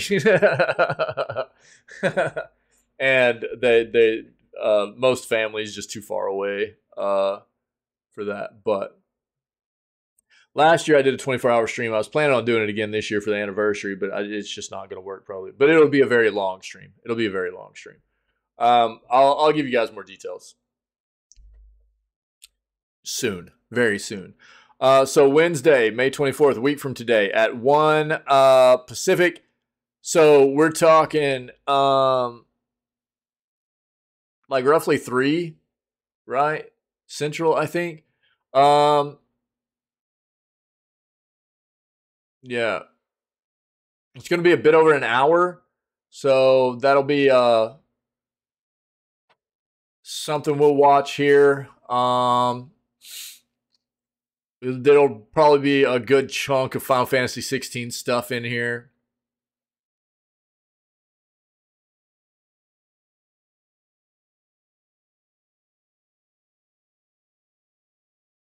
Yeah, they don't really say anything besides it's just this announcement right now. So we'll find out in a week. But I'll bookmark this. I'll bookmark this and we'll make sure that we are watching this on the anniversary stream. Cool. Yeah. Yeah. That's the jam, dude. That's the news. Yo, it was a really good news segment, and I miss you guys, just so you know. I really do. Not gaming is weird for me. Not hanging out with you guys all day is weird for me. But it is something that I definitely needed. So jams, dude. That's the way the video game news cookie crumbles, baby. We'll do it again tomorrow. I'm trying to get things done, and the time off has been needed. It's been good. I've been getting some things taken care of. I needed to get taken care of, and today and tomorrow is going to be more of a focus on trying to get some things done in anticipation of the anniversary stream. I'm trying to have some new things done up for the community and the stream and some fun stuff for us. So I'm going to try to work hard today and tomorrow, and we'll get back to. Okay, all right, Mithril. Thanks, buddy. I appreciate you. So I try to have at least a couple of new things for the community by the time the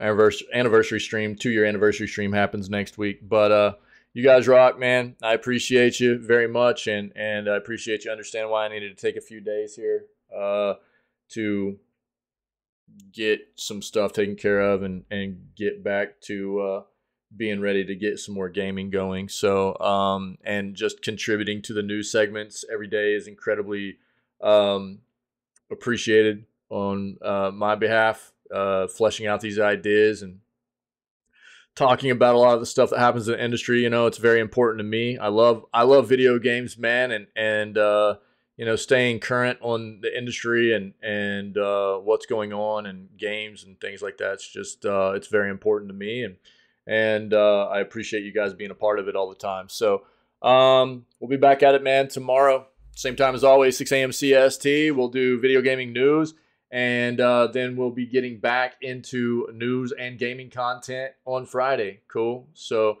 thanks for being you. Thanks for being a part of this. I hope everybody has a fantastic rest of your Wednesday, okay?